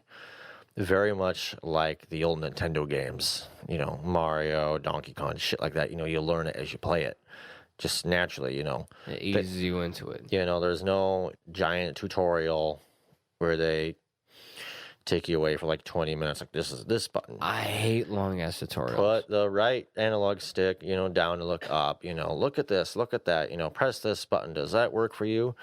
They put you in this shithole, and you got this fucking portal gun, and you shoot out the blue portal in one. Then there's nothing there. But once you shoot the other side of the portal, you can go. Audio-wise, it's not going to make fucking sense. Just go look it the fuck up. You'll understand. You have the space, though, and you're able to go from one place to the other. If you play games, you probably know what I'm talking about. If you don't, look it up. It's a lot of fun. If you don't play games, why are you listening to? Actually, they could be listening to find out which games to play. Yeah, I do know a few people that I feel like people who play Portal had a background in PC gaming. Yeah, very much.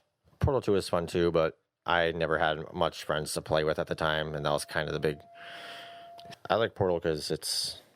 I love humor in general with everything I do. Like, there's that fucking the whole cake is a lie thing, and the love cube, where you got to carry on this cube the whole time, then you fucking end up incinerating it. I think I don't know. It's been a while since I played it, but to this day, when I play Rocket League, I got Portal stuff on it, and I got the love cube on my antenna, just dragging along, which is pretty cool.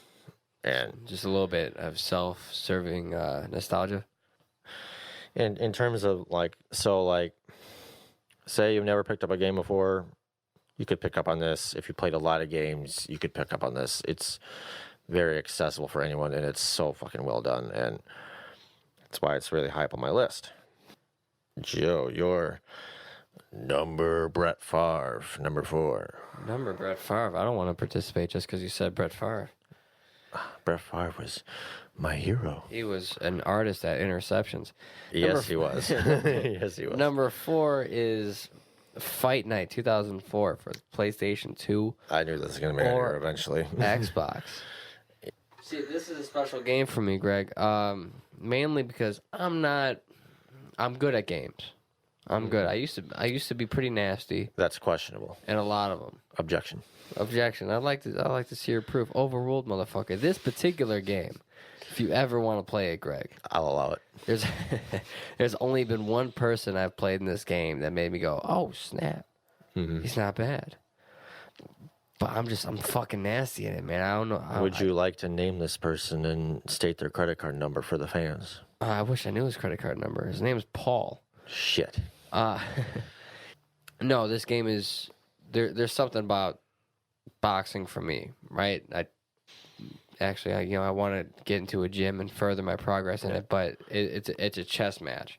Mm-hmm. And there's something about being able to play defense and then manipulate your opponent into doing certain moves so you can counter in a way that you plan to and parry. So if somebody comes up with a cross, I parry them and I get them with an uppercut, right? Mm-hmm. And you just watch him go. Blood would splatter out this motherfucker's nose when it did it. I remember the first time I played this game, I went to my friend's house. Never played this game before. Yeah. I was like, I don't even know what this game is. I did pretty fucking well. And I was like, oh my goodness, I got to keep playing this game. Yeah. I fucking love it. If there's ever a game where I have to put my dick on the table, let somebody know, I put this game in and my dick just caves that table in. It just goes through like a fucking Dudley match. Jesus Christ. Yeah. Oh my goodness. I love Brings this a guy, whole man. new meaning to blood is thicker than water or whatever. Oh, Jesus. Yeah, blood flowing through my penis vein is definitely thicker than water when I play this game. It's just so dope. I'm definitely not rubbing my temple because of this conversation. I love it. Fight Night round 4 is really fun. I had it on 2004. They only went up to round 3. Let's be careful. Man, it's been a long time since they released one. I remember having round 4. And They had did they ever do round 5? they never did round 4. I don't even know what you're talking about. They never did round 4? No, it went 2004. I think it was Knockout Kings before this. Then they went Fight Night 2004, round 2, round 3, and then they went Champions. Champions, that was the one I'm thinking of. Okay, yeah. And I'm not a fan of Champions. They completely they restructured the defense, and I'm a defensive cat. Mm-hmm. So when you fuck with my defense, I don't like it. And I feel like they cared more towards the offensive aspect of the game. And I'm like, fuck you. I want to parry people. Yeah, you get passionate with your boxing. I remember whatever movie it was we were watching, and you saw that dude wearing that boxing shirt, and you just walked out to him, and you're like, who's your favorite boxer? I'm not surprised it happened. Yeah, you tend to go up to people you don't know and just bug them with stuff like that, where I'm like, dude, I wouldn't even ask people I know basic questions. It's funny. If I have to be in an area for a while, around the same people, I hate it. But if I know I'm only going to see them for 5 seconds, I kind of dig the interaction. My girlfriend and I were at the mall yesterday, and we were in the store. A dude was wearing a Metallica shirt. He saw another dude with a Metallica shirt. First guy got real excited, right? Like, try to, like, what's up, man? Second guy kind of, like, wrote him off. So the first dude looks down at his Metallica shirt like, did I wear the wrong one? Is it the wrong year? Like, he was real bummed about it. And I noted that to my girlfriend. Maybe 15 minutes later, I'm wearing a Bullet Club shirt. Yeah. Because, you know. Bullet Club. Yeah, because Bullet Club. I saw this guy. He was wearing an American Nightmare Cody. Yeah, Cody shirt. Rhodes. He threw up the Too Sweet. You know, we Too Sweeted. And I looked at her, and I was like, that's the wrestling community. Yeah. It was like, there's no awkwardness about novel fucking Metallica shirts. You see a wrestling shirt with a wrestling shirt, that's, bam, fandom. So little moments like that I really like engaging in. Kind of similar. I had a Rick and Morty shirt, and I remember going, I forget where I was. I don't have that good of a memory. And this dude comes up to me, and he's Where's like, my car, dude? he's like, wubba dubba dub dub dub, and I'm like, just go away. I don't want to talk to you. Like, I don't want any part of this, buddy. Yeah, there's times like I got Captain America and Iron Man, like a Rock'em Sock'em Robot shirt, where, you know, they're both Rock'em Sock'em Robots for Civil War. Oh, nice. And people give that one some credit. I'm like, okay, cool. You know, That that's one fine. deserves You know, credit. You know, just go by me, say it's cool, whatever. I don't want to have like a fucking awkward conversation where I listen to you quote shit. That like, wubba dubba dub dub, or get swifty, or I love Rick and Morty, but my God, just shut the fuck up. Like, I love them, but I don't love you. Yeah, I like that you like them. If you are wearing the shirt, I'll give you a nice, good old nod and maybe a pat on the head. Like that. What a good job you did. But What if a listener approaches you? Hey, man, I heard the podcast. I really like what you guys talk about. You're like, good, don't fuck away. If you know the podcast, you'd know I don't want this. Dude, geez, I never even thought about that. What if we get popular and people come up to me like, I recognize that silky voice? What if? I'm really excited for the What If on Disney Plus, but yeah, I'm not excited for the what if you come up to me at Popeyes and interrupt me eating my mild don't chicken. come up to Greg, come up to me, and I'll relay Greg's message.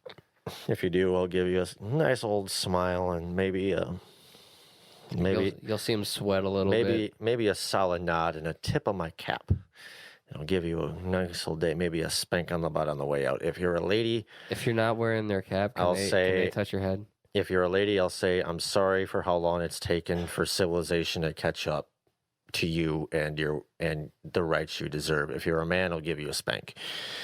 You can't go straight political only if it's a female. Yeah, because they get spanked too much. I'll give them like a I don't think they get spanked enough. Jesus. Then again, all the men in baseball get spanked almost every time they do anything. Does that mean that they're technically progressive women? Maybe professional baseball players, the true feminists. All right, where the hell are we at? We're number 3. Am I starting to? Yeah, we'll go That was number a 3. big fucking tangent. Yeah, I mean, as far as That's fight, right, we as were far on- as fight night goes, if you want to play, come get these hands, man. Yeah, go get these heads. That's it. Maple syrup. I'm excited to fuck people up in this game. Number 3. I got these next couple are going to be kind of funny because they're number wise. My number 3 is Witcher 3. Nice. Again, kind of like the choose the way you play kind of thing. It's very much varies on what you do. Yeah, I really enjoy this game. And I like games where you can get really deep in it. They got a lot of lore. Mass Effect was almost on this list because of that, but Mass Effect 3 kind of ruined that for me, and I wasn't... God damn it. And that could never be number 3. There's no way, right? Yeah, I mean, Mass Effect 2 is up there definitely for me, but it's not on my list. But, like, you can entirely play this game and do all the boss battles and not do the research, and, you know, you can still do fine.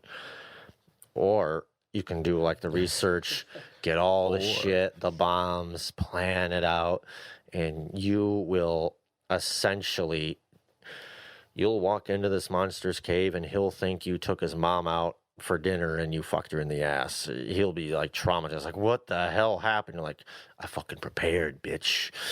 Like, I love that shit. I love that shit where you can get fucking down and deep in it. I'm like, I just love robbing people as they're sick in their bed. there you go, yeah.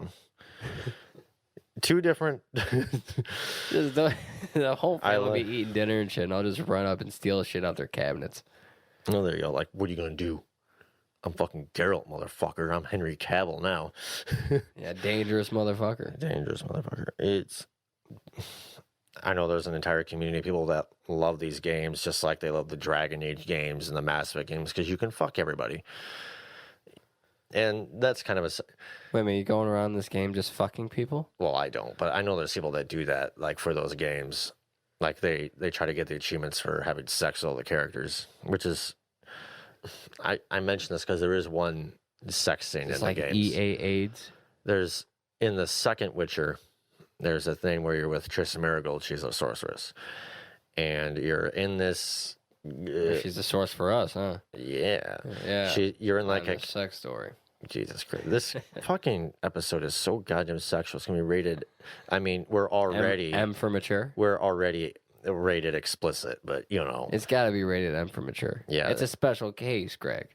Agreed. It's a video game case. Yeah, who would have thought two guys talking about video games would get this sexual? You can't get us... I wanna sex you up. Lay you down. Fire. Fucking Pablo Francisco. There's a part in The Witcher 2 where you, as Geralt, take Triss Merigold into this cave and you start doing things, you know. Sex her. You sex her up good, you know, whatever. But the awesome part is they pan up above the cave and there's soldiers walking around and they can hear the moans coming out of the cave and they think it's like a monster or a ghost and they fucking run off. That's fair. And that makes me fucking happy. And this game's got a subtle humor to it. And not to mention, it just gets fucking weird at the end, where you're like, you think you got shit figured out, and it's like, nope, different dimensions, motherfucker. And it's like... I like how you can talk shit to people as you're trying to talk to them about jobs. Yeah. You know what I'm saying? And all the different Just options. the subtlety. If you upgrade that brainwashing sign, I can't think of it right now. If you upgrade it enough, it changes your dialogue options where you can just fucking hypnotize them. Yeah, I like that. That passport thing, and you're like, instead of paying them like 100 gold, whatever, you can just like, you're gonna give me it. You're like, I'm gonna give you it. Yeah, you Jedi mind trick them. Jedi mind trick, yeah, and the gameplay is awesome. You know, at first I couldn't really figure out how to do all the cinematic kills, and once I figured it out, I was fucking cinematicing everybody. I was going Quentin Tarantino on everyone and fucking Nilfgaard. I'm excited for that goddamn show. All right, what's your number? Tres, 3. You have a button in your stylus? I do. Oh, the battery died. Oh. You piece No, of it's number 3, you piece of shit. Yeah, number 3. Yeah, I said 4. Spider-Man for the PS4 is my number 3. Here's the thing. I love Spider-Man. Yes. He's my favorite. I love Spider-Man games. I have maybe 12 of them total.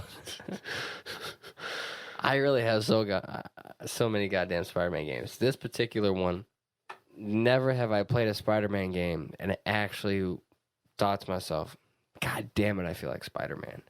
This is one of the most smoothest games I've ever played out of all games. Going from swinging into combat. I don't even get mad when I have to do the science-y Peter Parker stuff. I dig the brain test. The suits are fantastic. The way they reworked his rogue gallery. How they just structured everything. The ending, I won't spoil it. Yeah. But the ending was like... Fucking hit ya. As a fan. Like, you read Spider-Man comics. I read Spider-Man comics. Yeah. What they did... And then the end credit scene. where it makes you Yeah, excited just for the next geared. one. Oh my goodness, everything about this game was fucking perfect. I played it. I have a hard time getting through campaigns. Like like my ADD kicks in, and I'm just like, oh, I'll go play this game instead. This I'm the one, same. I did not tear away from it at all. Oh, I just love it so goddamn much, and I love just using the gadgets. Oh yeah. Then I found out if you double tap L1, you can switch into your previous gadget. Oh, I didn't know that. Yeah, so I'll fuck around with I'll use your regular web balls, right, and then switch to the electric web. Yeah. So I'll electrocute them, right, beat up anybody, and then if somebody snaps out of the electric shock, I'll just web them up to a wall or some shit. I fucking love this game. Yeah, I love doing that.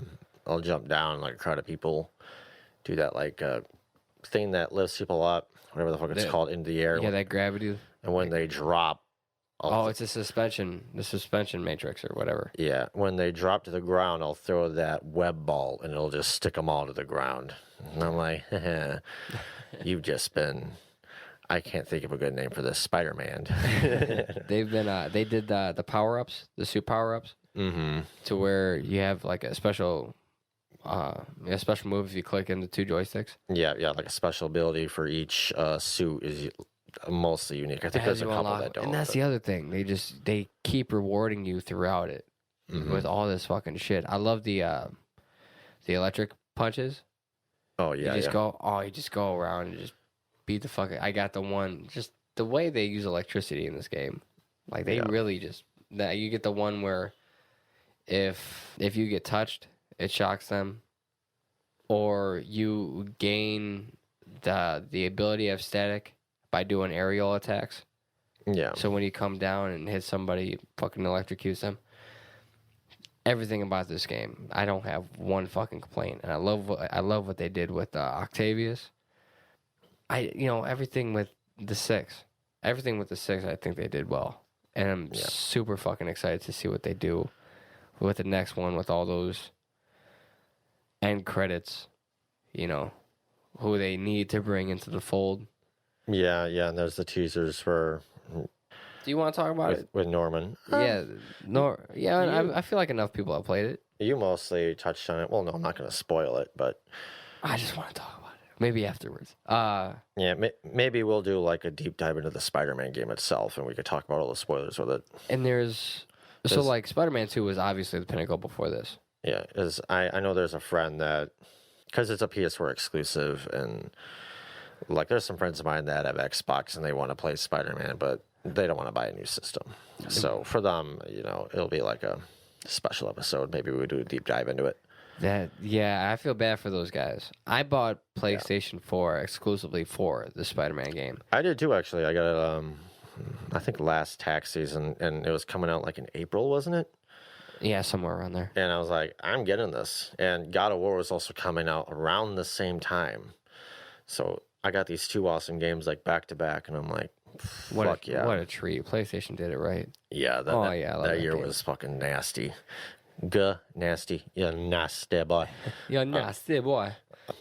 I love Spider-Man. Yeah, Spider-Man's an awesome game. I mean, plus there's a lot of Easter eggs. Like you can find Doctor Strange's, place where he stays, and they got a lot of Daredevil Easter eggs. The photography part is fun as hell too. I'll web swing. Yeah. I'll web swing if I'm bored, and I could just web swing for fucking hours. I'm pretty fucking good at it. Oh yeah, especially when you like kind of put all your limbs together, you kind of barrel through the tight spaces. That part's fun. It's so damn exhilarating. Running on the walls and then shooting over, double pressing X, or I guess the cross button. Yeah. To bring yourself over to one of those water towers and pull yourself through those. Yeah. Plus, one of my favorite things was J. Jonah Jameson's podcast, where you just keep hearing him fucking. It was fantastic. It was so good. Amazing. You got Spider Cop going on. I would literally stop every time JJ came on just so I can listen to this guy talk. Yeah, it's fantastic. You can go pick up newspapers. There's backpacks everywhere throughout the map, and this map is huge. Oh yeah. Oh my goodness, this map is fucking gigantic. You got Queens, Brooklyn, Hell's Kitchen. So many all of it. Yeah, it's it's definitely up there. I mean, the only reason I didn't put it on mine was because I kind of assumed you were going to put it on yours. So I kind of used that opportunity to talk about some different games. Yes, there was no way. I'm actually surprised I didn't put it higher, but maybe it's because I'm waiting for the second game. I feel like Insomniac isn't gonna fuck the second game up. Insomniac's really good. I really trust them with what I just saw. Yeah, and I wasn't even mad that they pushed the release date back. I was like, if you guys are gonna perfect it by all fucking means. Yeah, Insomniac is really good with their stuff. Number two is, again, it's another number one, Left 4 Dead 2. Ooh, those games are fucking just so fun. I love them to death. My goodness. I played the living goddamn I played one so much, the game got so scratched, I couldn't play it anymore, and I buy a new one. that game took over at our house. There was a point where that game was never off that TV. Yeah, if somebody put the controller down, somebody else would just pick it up. Yeah, and I love Left 4 Dead 1 just as much, but I got Left 4 Dead 2 on here because it's got the melee weapons and all that, and you can get the DLC for the first game where it's basically included into it. So that was awesome, and I love being Bill just because I love being an old man. That's the scratchiest shit. Yeah. But, essentially, if you don't know, it's basically if you're playing offline, they take inspiration from like old horror movies and they put you in these themes, like say you're at like a closed down theme park and you're these 4 dudes and you find these weapons scattered around the map and you got to go safe area to safe area while being swarmed by zombies, and they're not walking, they're fucking charging at you. And there's they weren't boring zombies. It's not like zombies and Call of Duty. Like these ones, they want to kill you. They're not being lazy about it. Well, I guess they're not technically zombies according to the game, but I mean, come on, they're zombies. I mean, they're dead. They're undead. Yeah, and they have special zombies too, where the strategy comes in, where you can play it online, and you can play as the zombies. Also, they got the boomer, who I love. The boomer's intense. You could puke on them, and if you puke on them, the other zombies, like the general zombies, charge at them. Or the smoker, where you fucking French them and drag them to you, or the hunter, where you pounce on them and rip out their nipples. And then you got the fucking tank. It was this more or less Lou Ferrigno if his testicles took steroids and got mad, and then he just had a little tiny Lou Ferrigno head and the testicles grew arms. Imagine just a ball sack going rogue and be like, yo, we'll go buy some steroids. This seems like a reverse T-Rex, where instead of short arms and big legs, it's big arms and little legs. We're just fucking walking around. It's so much goddamn fun. And sure cocking it. I love playing it offline and online, and I love fucking smacking bullet pans, and it's a lot of it's nostalgia for me too, because I used to play it with this chick named Heather who lived in California at the time, and we just met each other randomly through Xbox Live, and we just started grouping every fucking night, just slaughtering people. And you'd run into the weirdest fucking people. We ran into this online relationship where 2 of our teammates were having in-game sex, where they just crouch, press B and teabag each other, and they were moaning. And we're like, are you going to play the game? Could you not kick these guys? Oh, we did. It was just funny for a while. We were watching it. We were like, yeah. Well, how can somebody possibly be? It's fun stuff. Is it? It's depressing where that's the level you got to go to. Maybe I enjoy pussy too much. I can't supplement with the idea of a video game character fucking for me. Yeah, you have.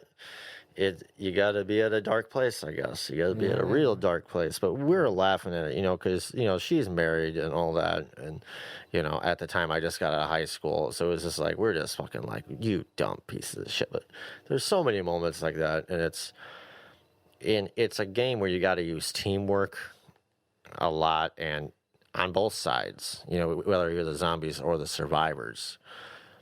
God, I could go on about this. But then you talk about modding. My favorite thing about that game was just the response of the weapons.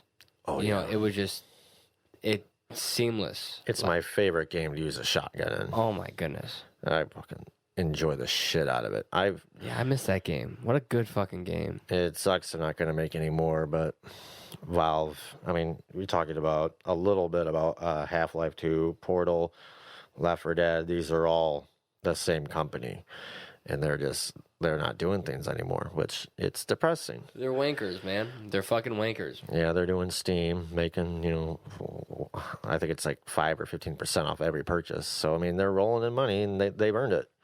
They've earned an early retirement. They made these fucking badass games. I will treasure that game always. It's definitely up there for me. That's a fair choice. Yeah. Number 2 for me is, we actually previously talked about this a little bit. Ew. Here Comes the Pain. Yeah, there you go. Were you expecting it eventually? I wasn't sure. I knew it was up there for you in terms of wrestling games, but I wasn't sure how it was all time. But Yeah, I mean, like for wrestling games, it's in my honorable mentions. It's kind of hard to put your finger on it why it's so good. But I mean, it was that sweet spot for the SmackDown franchise. Like, yeah, just bring it and shut your mouth. Like, they were fun. Like, it was one of those fast-paced type game engines to where things just kept moving. But when Here Comes the Pain came in, and they started, like, there's immediately more moves you can do. You can do up circle. That's gonna be your strength. A left circle. That's gonna be your signature. Left, and the right circle is gonna be like quick moves. Down circle is gonna be submissions. The matches. They put way more fucking matches in there. The storyline wasn't fucking bad. Yeah, it was actually pretty fucking good. It Your was actually roster? interesting. Like depending on what you did and who you picked, which you could pick whoever you wanted. Pick whoever fucking. Male wise, you could pick whoever you wanted, but yeah. Well, I mean, what are you gonna do?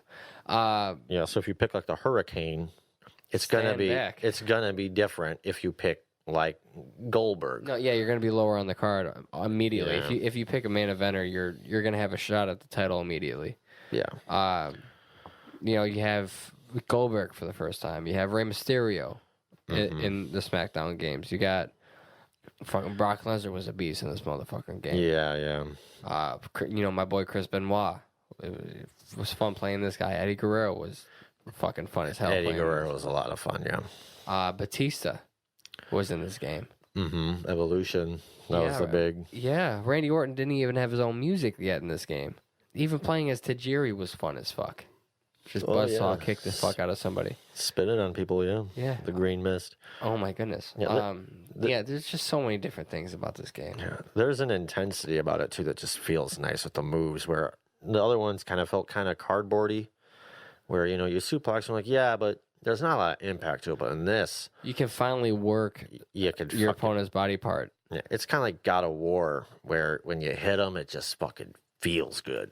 Yeah. In this, it's one of those where you're Eddie Guerrero and you're doing a frog splash. It fucking feels good when you hit them. It shakes a little bit. Your vibrator or your controller vibrates a little bit. Your vibrator goes a little crazy. You know what I'm saying? You have blood spots. Like if you got that head. Yeah, it's the first one with blood in it, isn't it? Yeah, and it really went like it. The camera took a second, focused on it, and the guy would be like, "Oh gosh." Me and my friend Brandon play this all the time because we're in the PS2, and his TV was shit. Ms. TV? No, his TV was shit. It was like all tinted, where the color was like green and yellow, and that's how we played the game. All about the game and how you play it. Yeah, so we were playing this with fucked up colors, and we still were playing it almost nonstop. And he's so goddamn good at this game, it pisses me off.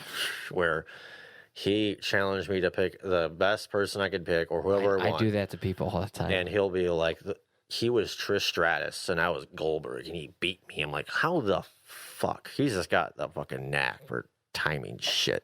I want to play him. I can't play anybody. This is like a fight night game for me. I just can't find somebody who is willing to play with me after playing with me the first time. Yeah, I don't know how good it'll be now, but it's... I'm still pretty good. I play it every now and again. Yeah, but I have all the wrestling games, most of them. Yeah, I still got this, but I don't have a PS2, which sucks. Well, you can get them cheap. Buy, sell, trade. What do you say we go to number 1? All right. My number 1, which it's weird saying this because, I'll say it. as I've said in a previous episode, I'm not a big fan of horror movies. But for whatever reason, my top 2 favorite games are horror games. And my number 1 is BioShock. Yeah, That is completely understandable. BioShock. That was a game changer. I absolutely love the game. I love everything. My God, it's fucking creepy as shit. And Did you like all of them? Like, did you get into Infinite? BioShock 2 is pretty good. I haven't even finished the third one yet. I played it a bit because I was renting it through GameFly, but it's pretty expensive, and Gamefly. Oh my goodness. it's just one of those games I just haven't ran into yet. And I know I'll love it, but essentially, if you don't know, you're in what's more or less a utopia underwater. Which is what a city. When you're first introduced to it. That's Crazy. that's more or less the premise of it. And you get there and you realize things have gone very fucking wrong. Everyone's more or less demented on these things called Adam and Eve, religious context. These games get very controversial with religion. They're essentially all drugged out meth heads. And you get these Underwater methods. Yeah, you get these plasmids, which are like these syringes filled with superpowers. You got lightning, you can shoot bees out of your hand, fire, whatever. It gets fucking nuts. You can smack with wrenches, you get crossbows. The fucking atmosphere of the game. There's this thing in games where you can get like those audio logs and you collect them, and most of the time I don't care. In this game, I would get all of them, and I would get pissed if I missed one. I've beaten this game probably 8 times. I love it to death. I still play it. Have you ever played this game, or? I played the beginning of it. I didn't get a lot of time with it. No, it's wondrous. There's a twist of it where as you go back, it's one of those things where you replay it and you're like, oh fuck! The seeds are planted as far back as this. It's so well done, and it's one of those morality things too, where you got these things called Big Daddies. I want to get a tattoo of this motherfucker. You got to picture this dude in like this submarine outfit with this gigantic drill, and he just shoves the drill through your body and just turns it on, and he's protecting these. That sounds pretty sexy. It is. And he's protecting these little girls, which are these morbid, fucking demented little girls that take these syringes and they take what's more or less the fluids out of these dead bodies just laying all over this fucking city. And you got to kill these big daddies, and you get the choice to either kill the little girls or save them. And depending on what you do, varies on how the game ends. And if you kill them... So what did you do? I did all of them. There's 3 What different... did you do first? What was your first instinct? I saved them. Again, it's hard to be bad for me in games, unless it's Fable. Oh, you're just so good. You're just so good, Greg. Where you save them and you take your hand, you put them over your palm like you're fucking like a preacher, and there's this big light, and they turn to a normal little girl. If you kill them, you end up pulling out this fucking worm parasite that wriggles around in your hand, and you fucking squish it. But you get more oomph for upgrading your powers if you do that. Oh, kill away, dude. And you get less for saving them. But every now and again, if you save them, the little girls will give you like gifts to kind of help you along the way. There's the good ending is if you don't kill any of them. There's the medium one if you kill like some of them, and there's the bad ending where you kill like all of them. And it's pretty awesome. I love that game to death. Which ending was your favorite?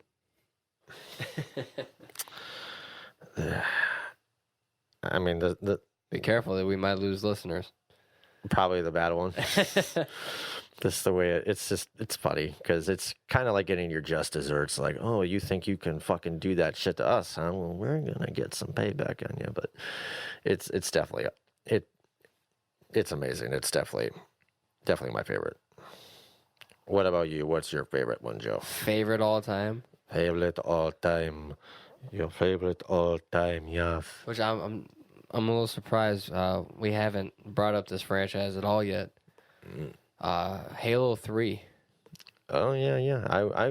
It was close to getting into my honorable mentions just because of multiplayer by itself. Multiplayer was fun, but the campaign, I remember beating it on Legendary for the first time. I played co-op with a friend. Yeah, it's a very good difficulty. Oh my god, it took a while. We were drunk for the majority of it, but that was another one of those Mario accomplishments, the Donkey Kong accomplishments. Like we fucking did it. And then multiplayer, I was so nasty at multiplayer.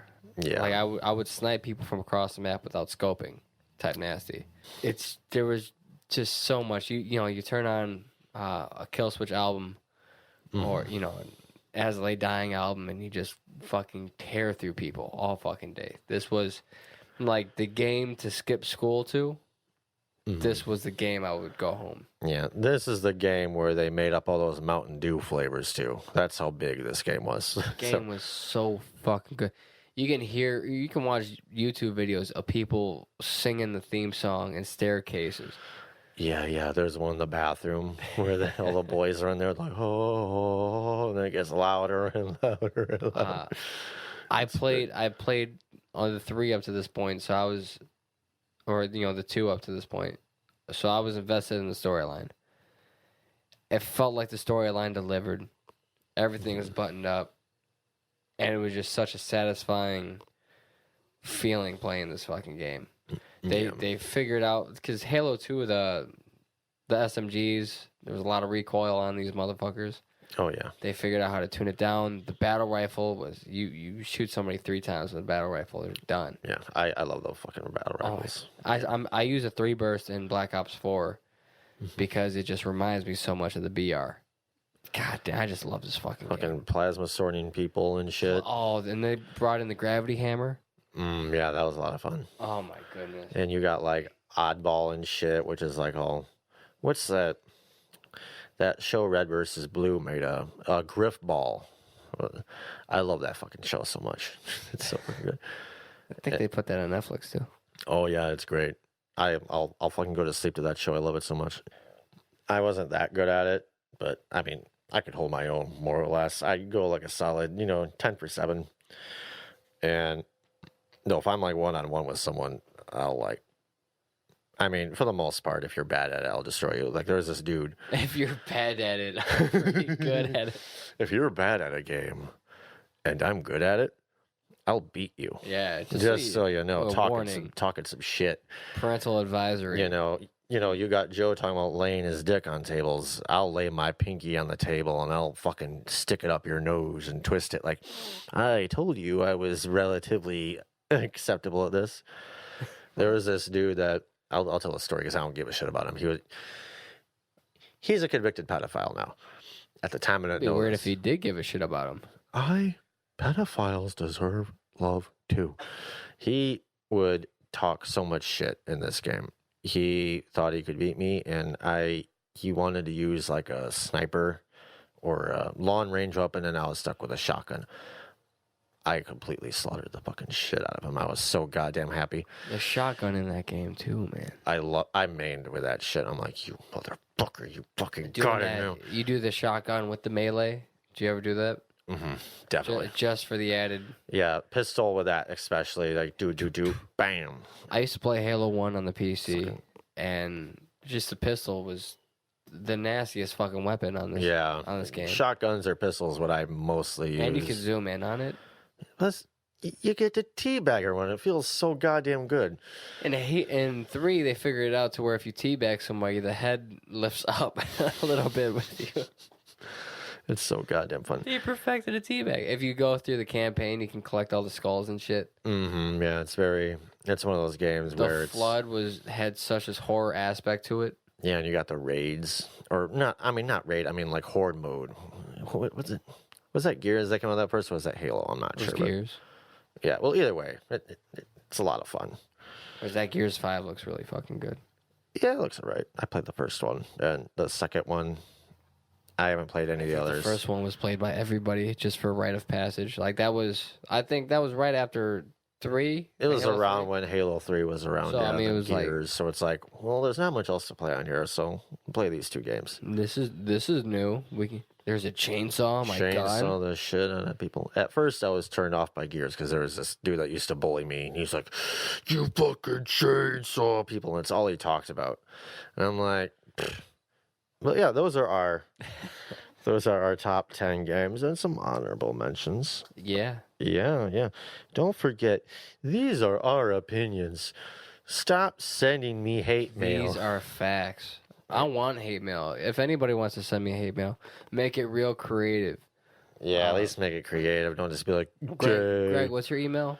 Send it to that email. You can send it to our email, beardedsynergypod@gmail.com. Send all your hate mail, comments, questions, Yeah. sandwich orders. Yeah, pictures of feet. I don't give a fuck. No pictures of feet. Yeah, maybe not. That might get a little weird. That gets pretty sexual for some reason. Yeah. Yeah, well, all right. If you enjoy us, and you better, don't forget to rate and review us on Apple Podcasts, Stitcher, whatever the fuck. Follow us on Twitter. Find us wherever you find sexual Facebook. feet. Type in Bearded Synergy Podcast on Google. You'll find us. I mean, technically, they already found us. Well, I mean, You found us. if you rate and review us, more people will find Yes. us. And then we will have reasons to start doing things like maybe Twitch streams or something where we can play with you guys. Yeah, just share us, play with us. Let's be like podcast swingers, you know? Yeah, man, yeah. And don't forget, we're also on YouTube. And do the YouTube, you know? Do the YouTube. Nice hanging out with you. You have a good day, you bullshitters. Yeah, bastards.